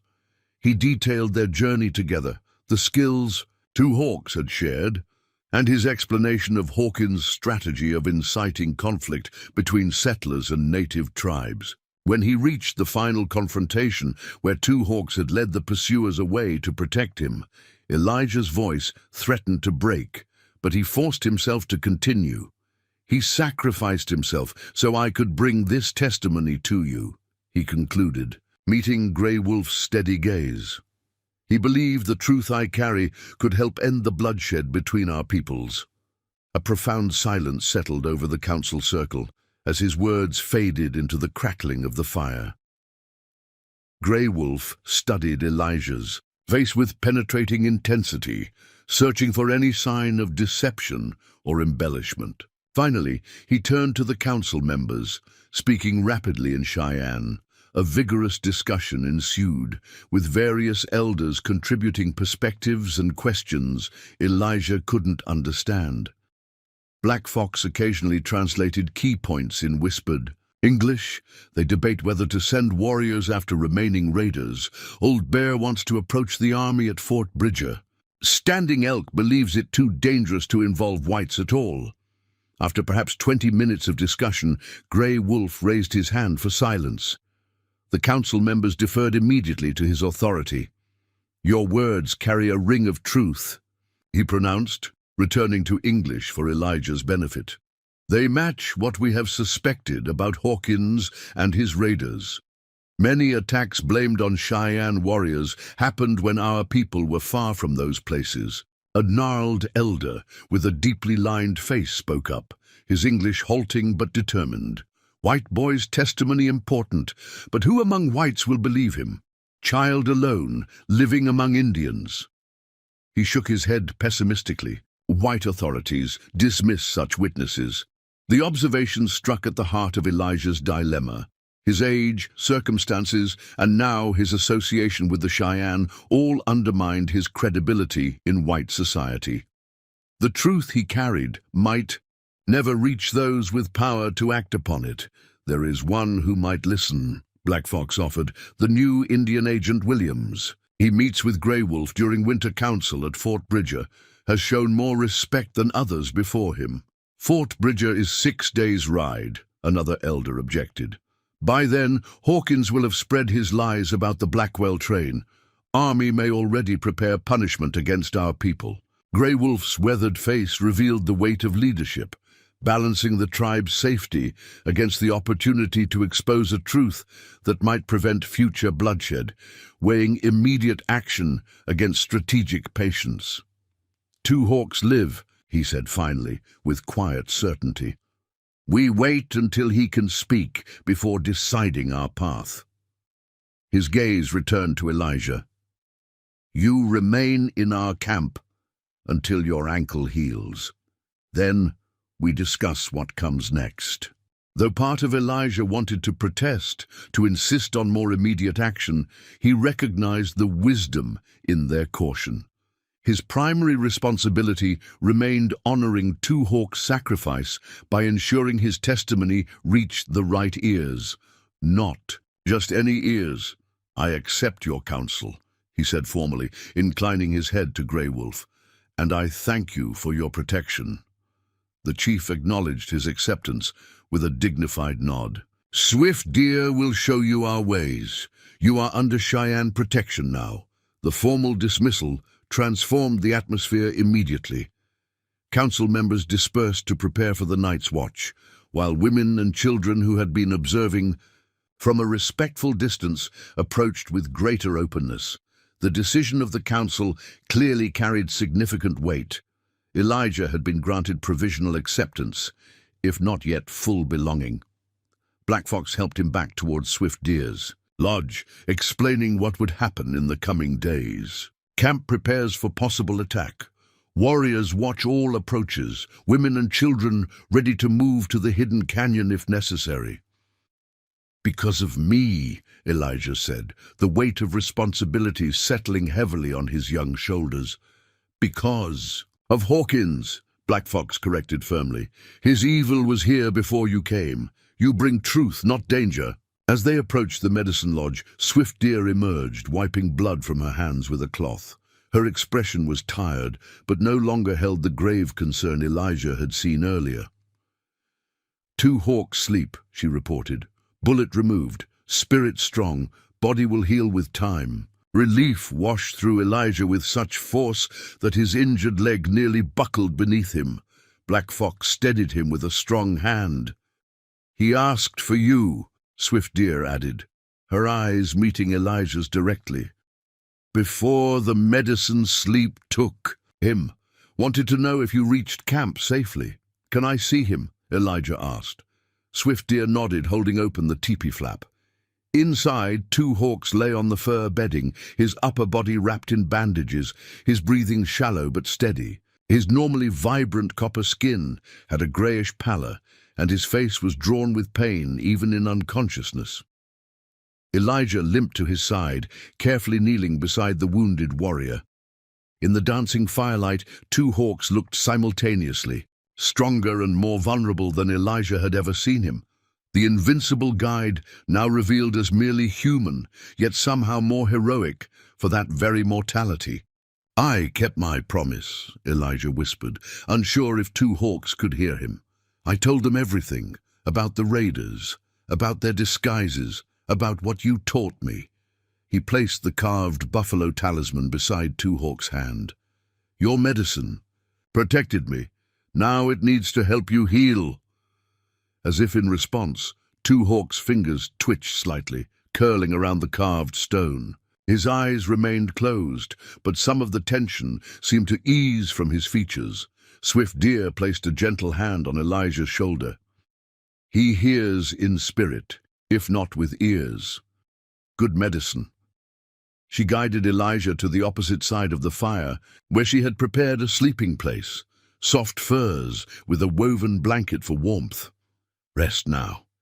Healing is needed for both of you. As Elijah settled onto the makeshift bed, exhaustion washing over him in powerful waves, Swift Deer added more wood to the central fire. The flames cast their protective glow over both injured figures, the Cheyenne warrior and the white child, united by circumstance, tragedy, and now a shared purpose that transcended the boundaries between their worlds. Swift Deer observed them both, her expression thoughtful. "Yamawihio weaves strange patterns," she murmured in her native tongue. Two who should be enemies, now bound as brothers by shared truth. Outside, the Cheyenne camp settled into the night's rhythm. Warriors taking up defensive positions, mothers singing children to sleep, elders offering prayers to ancestors for protection and guidance. Within the medicine lodge, beneath Swift Deer's watchful eye, two unlikely allies found momentary peace in the healing darkness, each drawing strength from the other's presence as they prepared for the challenges that still lay ahead. 3 days passed in the Cheyenne camp, days of healing and watchful waiting. Swift Deer tended to both Elijah and Two Hawks with equal care, applying herbal poultices to the boy's ankle and changing the warrior's bandages with methodical precision. Under her skilled ministrations, Elijah's sprain improved rapidly, allowing him to move about the camp with only a slight limp. Two Hawks' recovery proved slower. The bullet wound had caused significant blood loss, and fever set in during the second night, his body fighting the threat of infection. Swift Deer worked tirelessly, using both traditional Cheyenne medicines and remedies she had learned from missionaries. She sang healing songs through the night, burning sacred herbs and applying cooling compresses to his feverish skin. By the dawn of the third day, Two Hawks' fever broke. He woke fully conscious. For the first time, weak but clear-eyed. Elijah had been asleep on his own bedding when Two Hawks' voice, raspy from disuse, woke him. "Little warrior," Two Hawks called softly, "you made it." Elijah scrambled to his side, relief washing over him in a powerful wave. "You're awake. Swift Deer said you would heal, but—" "My sister knows her medicines," Two Hawks interrupted, a ghost of his old smile touching his lips. "Did Grey Wolf hear your words?" "The whole council did," Elijah confirmed. "They believed me, but they're waiting for you to be stronger before deciding what to do about Hawkins." Two Hawks nodded slightly, wincing at the movement. "Wise. Hawkins is dangerous, more dangerous now that his plans are threatened." He studied Elijah with quiet intensity. "The camp treats you well. Swift Deer has been kind," Elijah said. "Black Fox, too. Some of the others—" He trailed off, uncertain how to describe the mixture of curiosity, suspicion, and occasional hostility he'd encountered from other members of the band. "Time changes. Arts," Two Hawks said simply. "Truth helps." Swift Deer entered the lodge, carrying fresh water and herbs for the morning's treatments. Seeing her brother awake, she spoke rapidly in Cheyenne, her typically impassive features showing rare emotion. Two Hawks responded in kind, a brief exchange that seemed both affectionate and teasing despite his weakened state. She turned to Elijah, reverting to English. "You help today. Learn medicine ways for wounded warriors." The invitation marked a significant shift in their relationship. Over the previous days, Swift Deer had allowed Elijah to observe her work, but had not invited his participation. Now she began to teach him, showing him how to identify different medicinal plants, demonstrating the proper way to prepare salves and infusions, explaining which treatments were purely physical and which carried spiritual significance as well. "Medicine works on body and spirit together," she explained, as she guided his hands in grinding a mixture of herbs. Cannot heal one without another. For Elijah, these lessons provided both practical knowledge and a welcome distraction from the lingering trauma of the wagon train massacre. The methodical work of healing created a space where the past's horrors could temporarily recede, where his hands could create rather than destroy. Throughout the day, various members of the council visited Two Hawks, speaking with him privately in their native tongue. Elijah couldn't understand the words, but the gravity of their expressions conveyed the seriousness of these conversations. Something was being planned, decisions made that would affect all their futures. By evening, Two Hawks had regained enough strength to sit up, propped against bundles of furs. Grey Wolf himself came to the lodge as darkness fell, accompanied by Black Fox and two senior council members. Swift Deer indicated that Elijah should remain, a silent acknowledgement that whatever would be discussed concerned him as well. Scouts. Bring news, Grey Wolf began without preamble. Hawkins and the remaining men joined a larger group, 20 riders now. They camped 2 days' ride south of here. Two Hawks' expressions darkened. They prepare an attack on our village, Grey Wolf nodded grimly. And more. Army patrol from Fort Bridger moves east along the river. Lieutenant Davis leads them. Davis, Two Hawks repeated, recognition clear in his voice. Young officer, new to territory, easy to mislead. Hawkins sent a rider to them yesterday, Black Fox added. We believe he tells the story of hostile Cheyenne attacking the Blackwell train. Claims we hold White captive. All eyes turned briefly. To Elijah, the implications clear. Hawkins was building a narrative that would justify both his own attack on the Cheyenne camp and potentially draw the army into the conflict as well. We must reach the army first, Two Hawks stated. Show them the truth before Hawkins' lies take root. Grey Wolf considered this. Dangerous, the army shoots first, asks questions after when it comes to Cheyenne approaching their camp. I could. Go, Elijah offered suddenly. I'm white, they'd listen to me. Swift Deer shook her head firmly. Hawkins would find you, kill you before you speak one word to Bluecoats. Not alone, Two Hawks clarified, his gaze meeting Elijah's with approval. With a Cheyenne escort, show the army we protect, not capture. Lengthy discussion followed, conducted primarily in Cheyenne, with occasional translations for Elijah's benefit. Multiple strategies were considered and rejected. Too risky, too slow, too unlikely to succeed, given the deep-seated prejudices. They confronted. Finally, Grey Wolf raised his hand, ending the debate. Tomorrow at dawn, Black Fox leads a small party, takes Elijah to a high ridge overlooking a river valley. Army patrol passes there midday. My brother is too weak to travel, Swift Deer protested. I go, Two Hawks insisted, attempting to sit straighter despite his obvious pain. My vision brought Elijah to us. My responsibility is to see this through. Grey Wolf shook his head. You rest, heal. Black Fox leads this journey. The firmness in the chief's voice brooked no argument, even from Two Hawks. After the council, members departed. Swift Deer busied herself preparing evening medicines, her movements betraying her concern over the planned mission. Will the army believe me? Elijah asked quietly once they were alone. I'm just a boy. Two Hawks considered this. Lieutenant Davis is young, new to these lands, not yet hardened against all Indians like some officers. He adjusted his position, wincing slightly. But words alone may not be enough. Need proof. From beneath his bedding, Two Hawks withdrew a small object wrapped in soft hide. He unwound the covering to reveal a tarnished silver pocket watch. Took this from the raider I killed, he explained. Has a name carved inside. Joseph Miller. Elijah leaned closer, examining the watch. Indeed, the inside cover bore an inscription. To Joseph Miller, with pride, Father, 1869. Miller was one of the names I heard during the attack, Elijah confirmed. This proves raiders are real men, not spirits or rumors, Two Hawks said.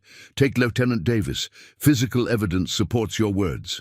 It was a small thing, a single watch, yet it represented something concrete in a situation otherwise. Built on competing testimonies and accusations, Elijah accepted it carefully, understanding its significance.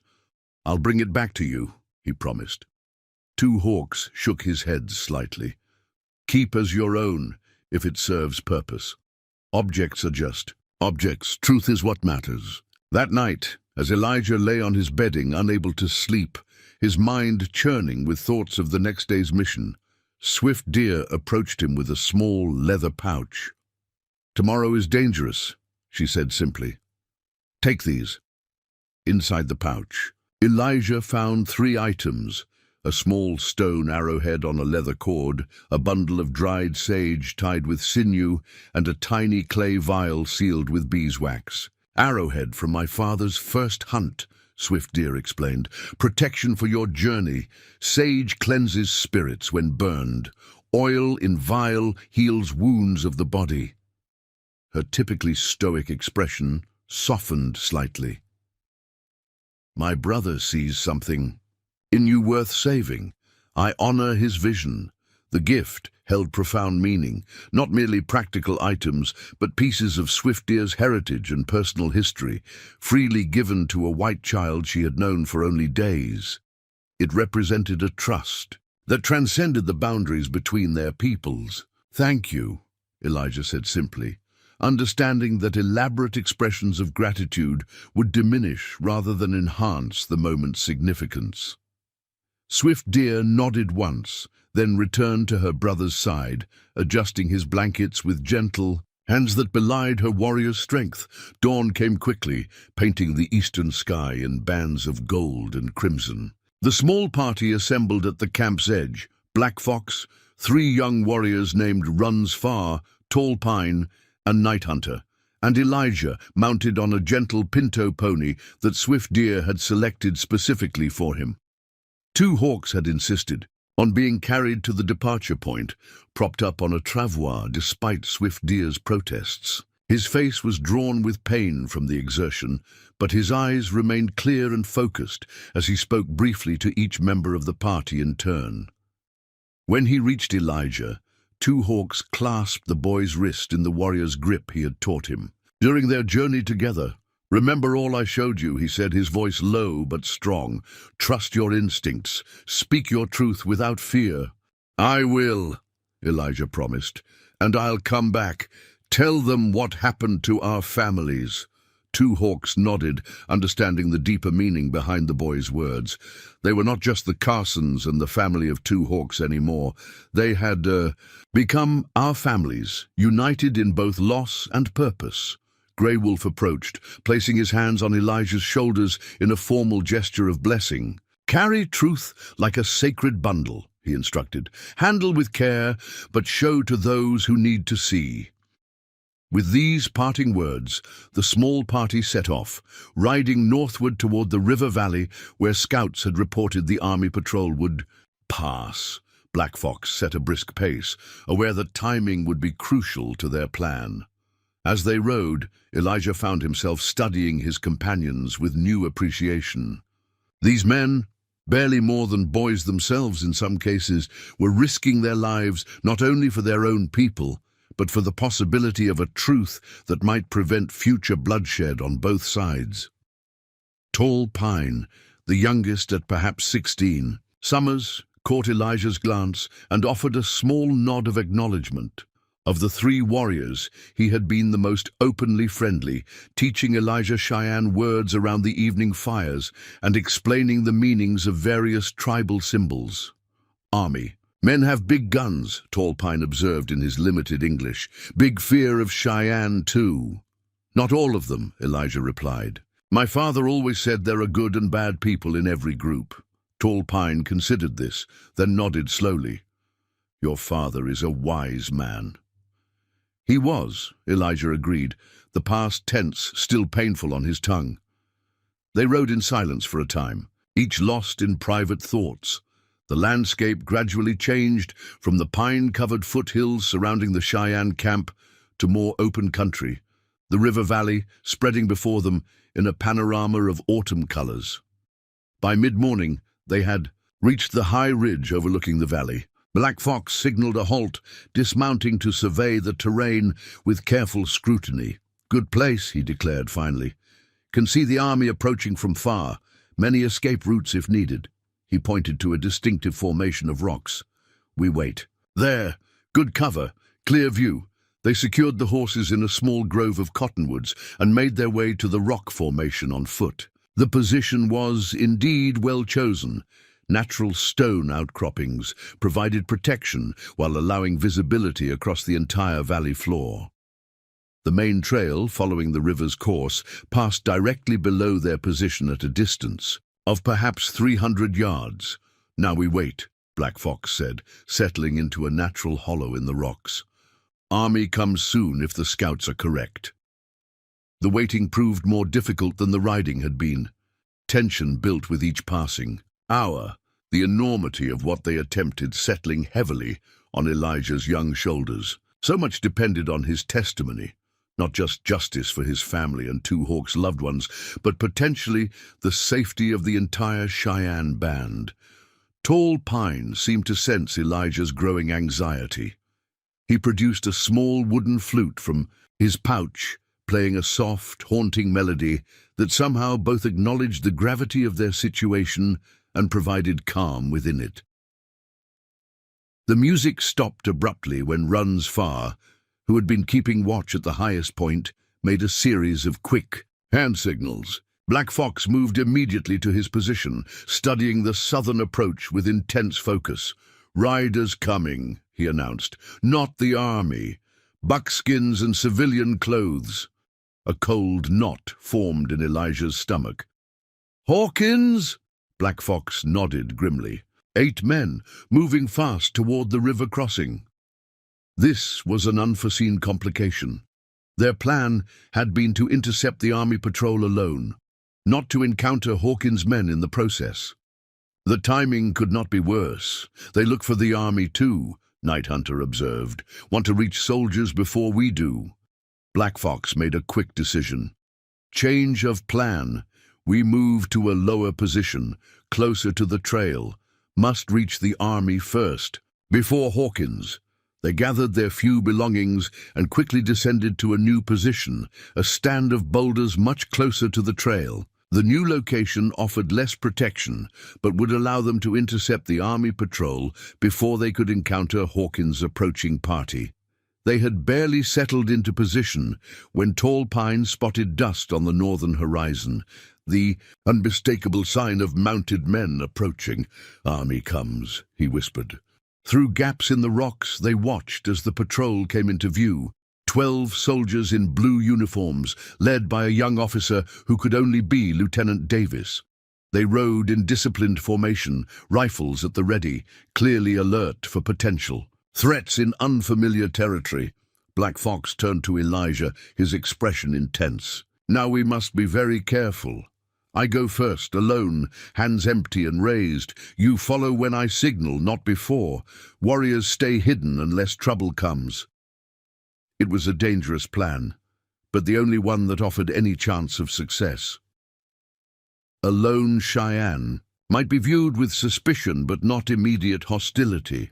A group of warriors would almost certainly trigger a defensive response from nervous soldiers. "Be ready," Black Fox instructed, checking that Miller's pocket watch was secure in Elijah's pocket. "Truth moment comes now."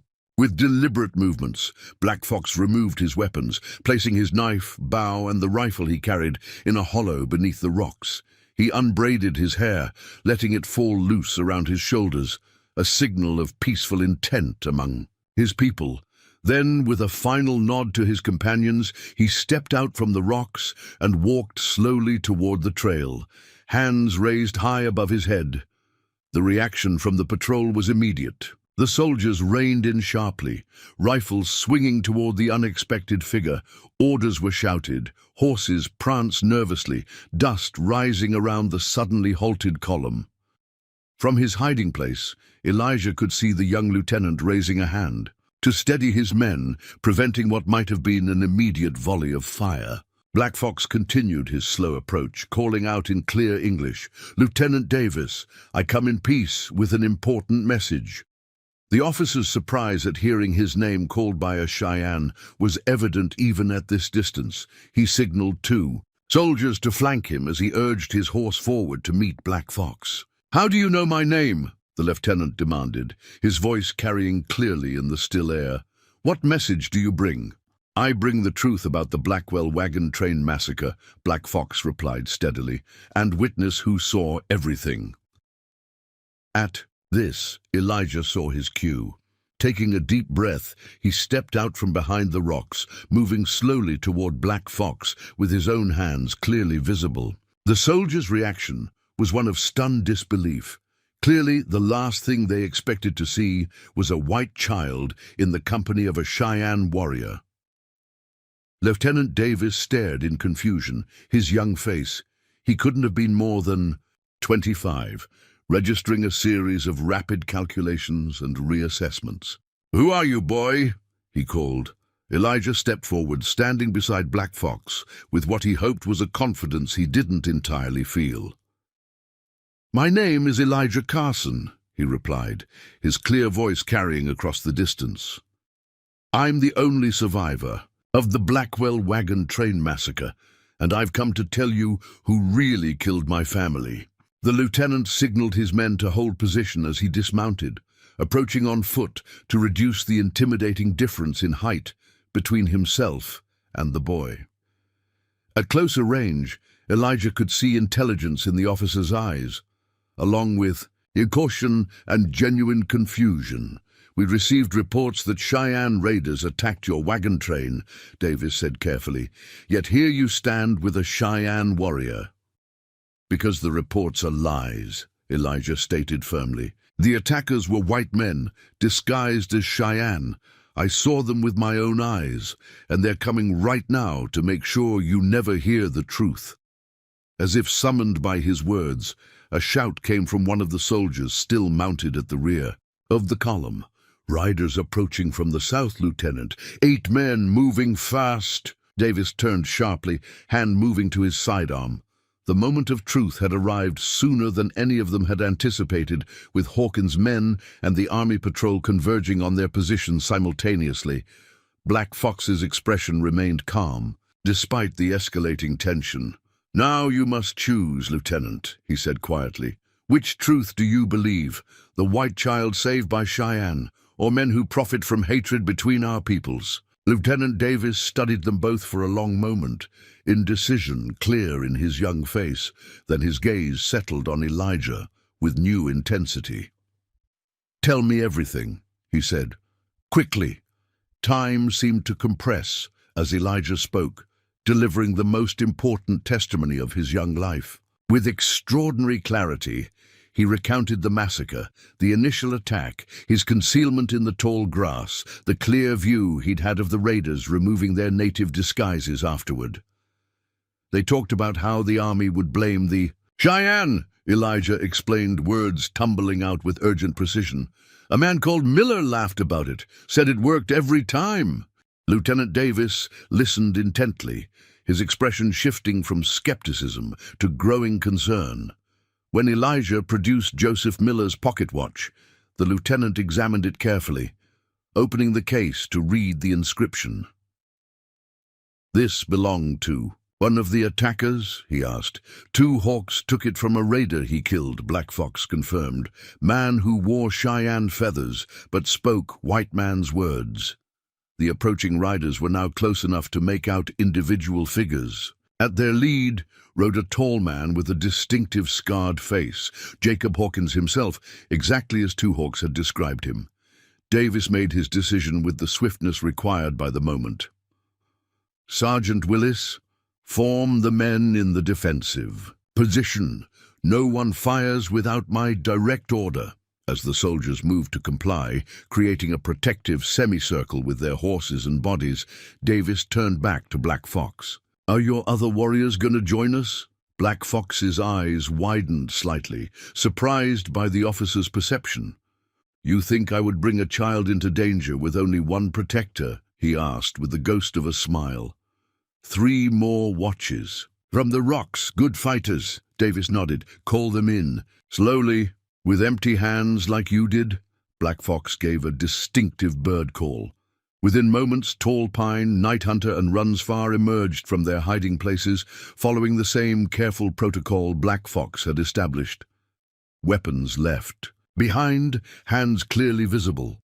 Hawkins' party drew rein about 50 yards from the soldiers' position, clearly surprised to find an army patrol already engaging with Cheyenne warriors. Even more unexpected would be the sight of Elijah Carson, presumably dead or still in hiding, standing among them. "Lieutenant Davis," Hawkins called, his voice carrying a forced joviality that didn't reach his cold eyes. "Glad we found you. Been tracking these Cheyenne raiders for days." Davis stepped forward, positioning himself deliberately between Hawkins' men and the Cheyenne warriors with Elijah. "Mr. Hawkins," he acknowledged with careful neutrality. "Interesting coincidence finding you here, especially since I wasn't aware my patrol's route was common knowledge." The subtle challenge wasn't lost on Hawkins. His jovial expression faltered. Momentarily before he recovered, "Been scouting all through this territory since the massacre," he explained smoothly. "Looking for survivors, tracking the hostiles." His gaze settled on Elijah with predatory intensity. "I see you've found the Carson boy. Poor child must be traumatized, confused after what he witnessed." "I'm not confused," Elijah stated firmly, stepping forward despite Black Fox's restraining hand. "I know exactly what I saw. It was you and your men who attacked our wagon train. You wore feathers and paint, but I saw you take them off afterward. I heard you laughing about blaming the Cheyenne." Hawkins' expression hardened. Boy's clearly been influenced by his captors. Stockholm Syndrome, they call it. Starts identifying with the very savages who killed his family. "I wasn't captured," Elijah countered. 2 hawks saved my life after I escaped your men. The Cheyenne have protected me, helped me bring the truth to Lieutenant Davis." Davis studied both parties with careful scrutiny, his young face showing the weight of a decision with far-reaching consequences. He turned to one of his sergeants, a weathered veteran with grey at his temples. "What do you make of this, Sergeant Reynolds?" Reynolds, who had remained silent throughout the exchange, spat thoughtfully to one side before answering. "Way I see it, Lieutenant, if the Cheyenne attacked that wagon train and took the boy captive, they're taking an almighty risk, bringing him straight to us." He eyed Black Fox and his warriors appraisingly. "And they're doing it mighty peaceful-like for supposed raiders." "Could be a trap," Davis suggested, though his tone indicated he was testing the idea rather than believing it. "With 4 warriors against 12 soldiers." Reynolds shook his head. "That ain't Cheyenne tactics, sir. Not when they're hostile." Davis nodded, reaching a decision. "Mr. Hawkins, I'm going to need you and your men to disarm while we sort this situation out." Hawkins's face darkened. "You're choosing to believe a confused child and 4 savages over." "White men, I'm choosing to investigate properly," Davis replied firmly. "Disarm, please." The tension stretched taut as a bowstring. Hawkins' eyes darted between the soldiers, the Cheyenne, and the exposed position his men occupied. Whatever calculation he made didn't favor immediate confrontation. "Of course, Lieutenant," he said with forced calm. "Happy to cooperate with the army." He signaled his men, who began to reluctantly remove gun belts and rifles. Davis dispatched soldiers to collect the weapons, maintaining the careful distance between the 2 groups. Just as the situation seemed to be stabilizing, one of Hawkins' men, a stocky figure with a red beard, whom Elijah recognized from the massacre, made a sudden movement, drawing a hidden pistol from his boot. "It's a trap!" he shouted, aiming not at the soldiers but directly at Elijah. What happened next unfolded with the fluid choreography of those trained for crisis. Black Fox lunged forward, pushing Elijah aside as the pistol discharged. Lieutenant Davis and Sergeant Reynolds both drew and fired almost simultaneously. The red-bearded man crumpled, his shot gone wild. The moment balanced on a knife's edge, the wrong reaction could spark a full-scale firefight. Davis raised his hand sharply, voice cutting through the tension. "Hold fire! Hold fire!" His authority, combined with the precision of the two shots, taking down only the immediate threat rather than firing indiscriminately, prevented the situation from cascading into chaos. Hawkins' remaining men froze, hands raised. Suddenly, aware of the precariousness of their position, Black Fox had shielded Elijah with his body, both now crouched low beside Lieutenant Davis's horse. Slowly, ensuring no sudden movements would trigger further reaction, he helped the boy to his feet. "You okay, little warrior?" he asked quietly. Elijah nodded, though his face had gone pale with the shock of the near miss. His gaze locked on the fallen attacker, the same man who had nearly captured him in the forest before the mountain lion's intervention, now lying motionless in the dust. Davis strode forward, his young face hardened with newfound authority. "Sergeant Willis, disarm and secure these men thoroughly this time." Turning to Hawkins, whose composed facade had crumbled with the failed attack, Davis's voice carried the full weight of his commission. "Jacob Hawkins, I'm placing you and your men under military arrest, pending investigation of your involvement in the Blackwell Wagon Train Massacre and the attempted murder of Elijah Carson." As the soldiers moved to secure Hawkins and his men, Davis returned to where Black Fox stood protectively beside Elijah. "Are you hurt?" he asked the boy. "No, sir," Elijah replied, his voice steadier than he felt. Black Fox moved fast. Davis nodded respectfully to the Cheyenne warrior. "Quick reflexes." "Thank you." The acknowledgement, a white officer thanking a Cheyenne warrior, marked a subtle but significant shift that wasn't lost on anyone present. Davis turned to address his patrol. "Sergeant Reynolds, detail 4 men to escort our prisoners back to Fort Bridger. The rest of us will proceed to the Cheyenne camp as planned." This announcement drew surprised looks from both his men and the Cheyenne warriors. "Sir," Sergeant Willis questioned, "we have testimony and evidence suggesting these men committed murder while impersonating Cheyenne warriors," Davis explained. "Proper procedure demands we investigate fully, including interviewing the Cheyenne leader who rescued the witness." He looked to Black Fox. "Will Chief Grey Wolf receive an army delegation peacefully?" Black Fox considered the question seriously. "If you come with respect and open ears, yes. If weapons remain holstered and you bring only a small group." "Agreed," Davis replied. 6 men only, including myself. Sidearms only, no rifles." As the soldiers reorganized themselves for their new missions, Elijah found himself standing beside Lieutenant Davis, watching Hawkins being bound and mounted on his horse for the journey to Fort Bridger. "Will they be punished for what they did?" Elijah asked quietly. Davis placed a hand on the boy's shoulder. "Justice isn't always simple or swift in these territories," he admitted. "But with your testimony and the evidence we've gathered, they'll face a military tribunal at minimum. And the Cheyenne, will they be blamed for more attacks they didn't commit?" The lieutenant's expression sobered. "That's a deeper problem, one that won't be solved in a day." He studied Elijah with newfound respect. "But bearing witness as you've done, that's how change begins." The journey back to the Cheyenne camp took on a surreal quality. Army soldiers and Cheyenne warriors riding side by side, the boy who connected their worlds traveling between them. Conversation was minimal, but notably free of hostility. Each group observing the other with cautious curiosity rather than entrenched antagonism. Tall Pine Road beside Elijah for much of the journey, occasionally translating exchanges between the warriors or explaining landmarks they passed. The young Cheyenne seemed fascinated by Lieutenant Davis, studying the officer's equipment and uniform with poorly disguised interest. "He is young for chief," Tall Pine observed quietly. "Lieutenant," not chief, Elijah corrected gently. But yes, he seems young for his rank. He listens before shooting, Tallpine continued, rare quality in blue coats. The observation struck Elijah as profound in its simplicity, the bare minimum of what understanding required, yet so often absent in the interactions between their peoples. As they approached the Cheyenne camp late that afternoon, scouts had already spread word of their coming. The entire band had assembled at the perimeter, warriors positioned protectively before women and children, Grey Wolf and the council elders standing prominently at the center.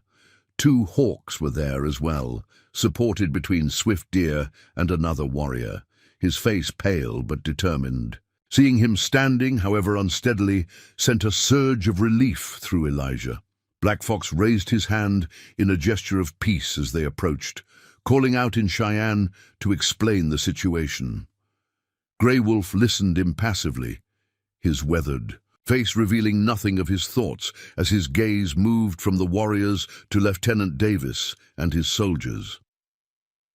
When Black Fox finished his report, Grey Wolf stepped forward, bearing regal despite his advanced age. "Lieutenant Davis," he greeted in heavily accented but clear English, "you come to Cheyenne camp with open ears and holstered weapons. This is a good beginning." Davis dismounted, signaling his men to remain on their horses as he approached alone, a gesture of both respect and trust.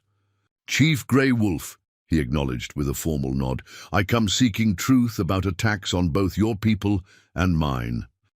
Grey Wolf studied the young officer with penetrating intensity before nodding once, decisively.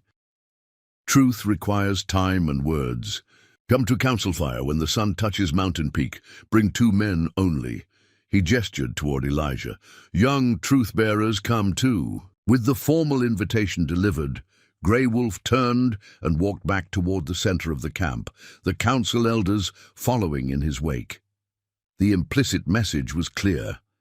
The army officers would be received, but on Cheyenne terms and in timing. Swift Deer approached as the warriors dispersed, her normally stoic expression warmed by evident relief at seeing Elijah unharmed.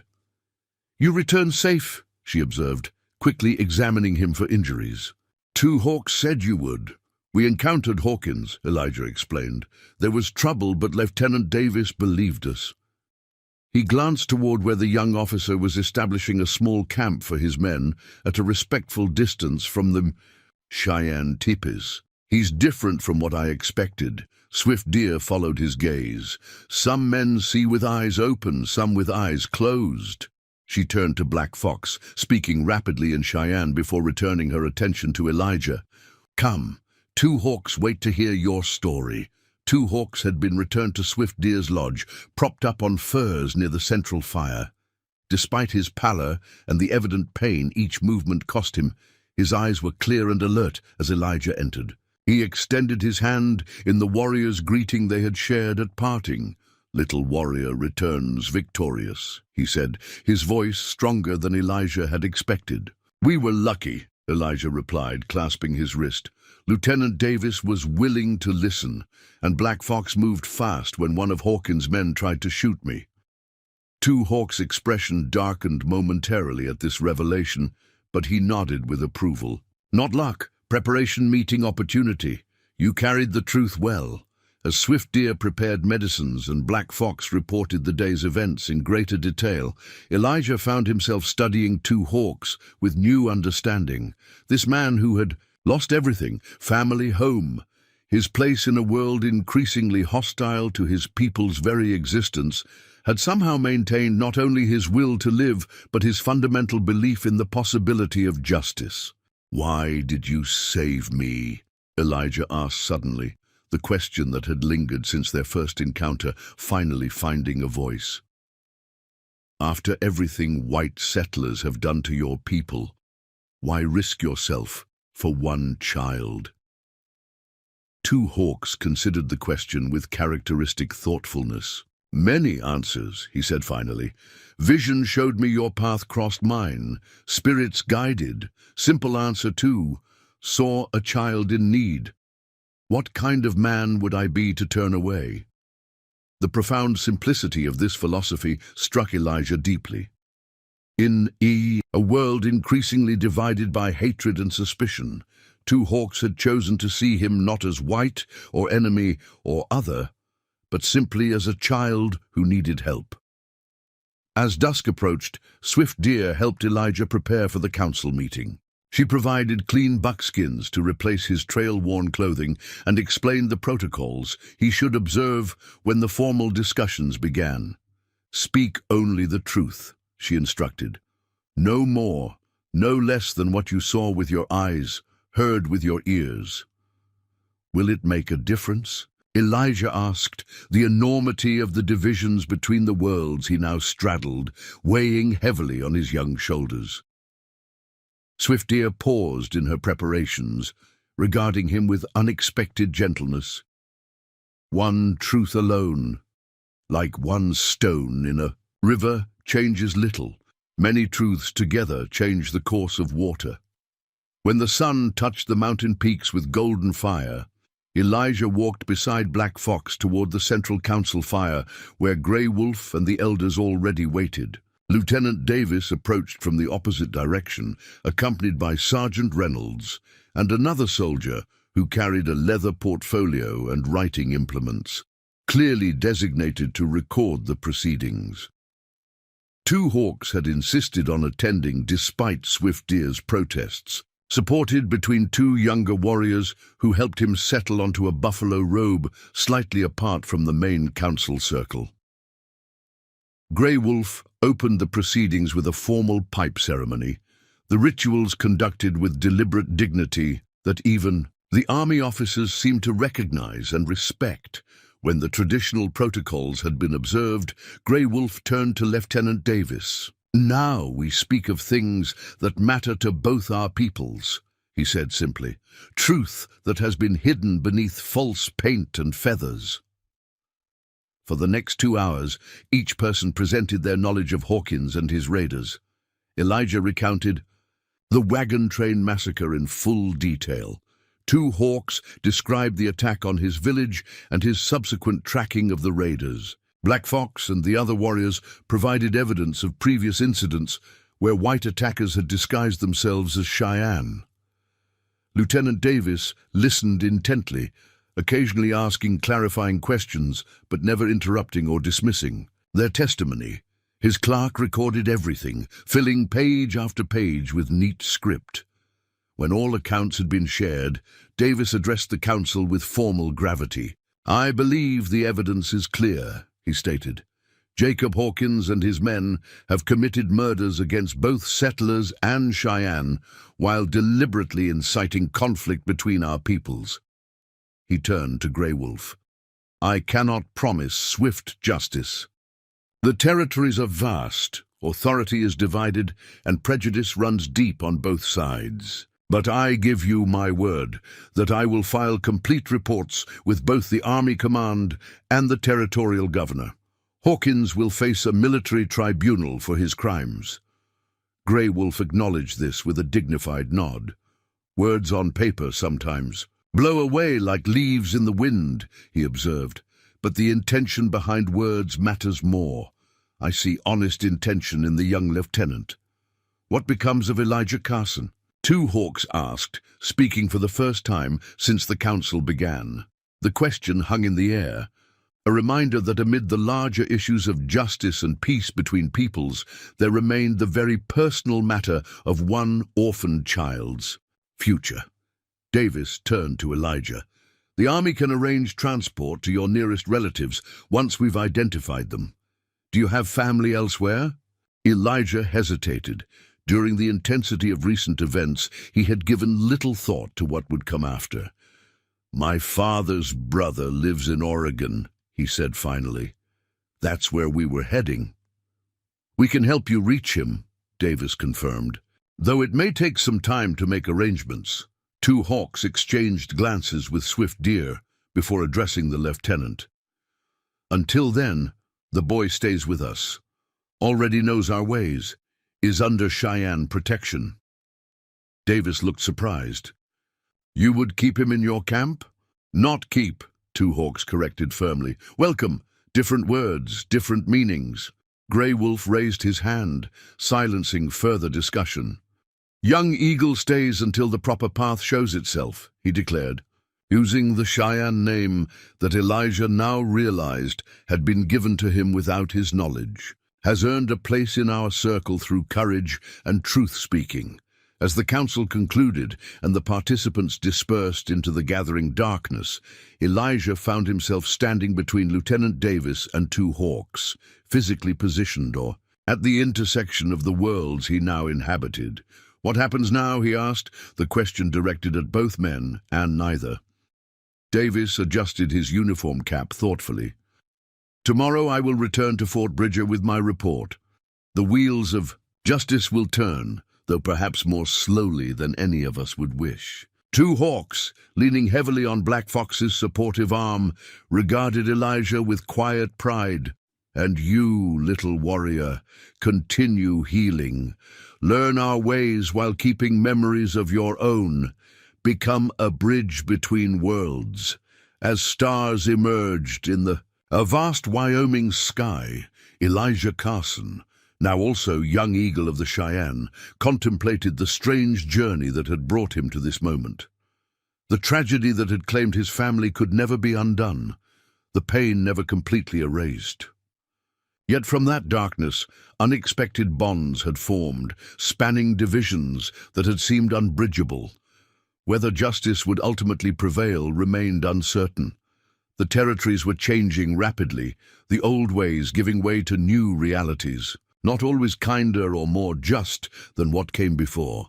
But in this moment, in this place, truth had been spoken and heard across the boundaries of mistrust and hatred, and for the child who had survived unimaginable loss, found by a warrior who had suffered the same, that truth formed a foundation upon which to build whatever future awaited, not a future that erased the past, but one that honored it through remembrance and the determination that such suffering should not be repeated.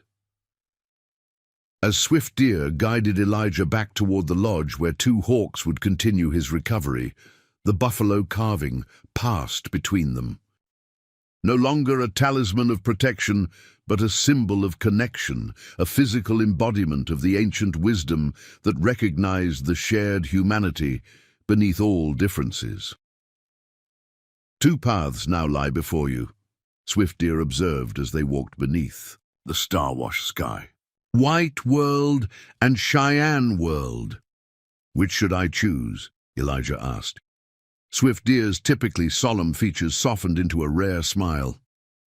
"Perhaps the greatest medicine is not choosing one path or another, but walking both with an open heart.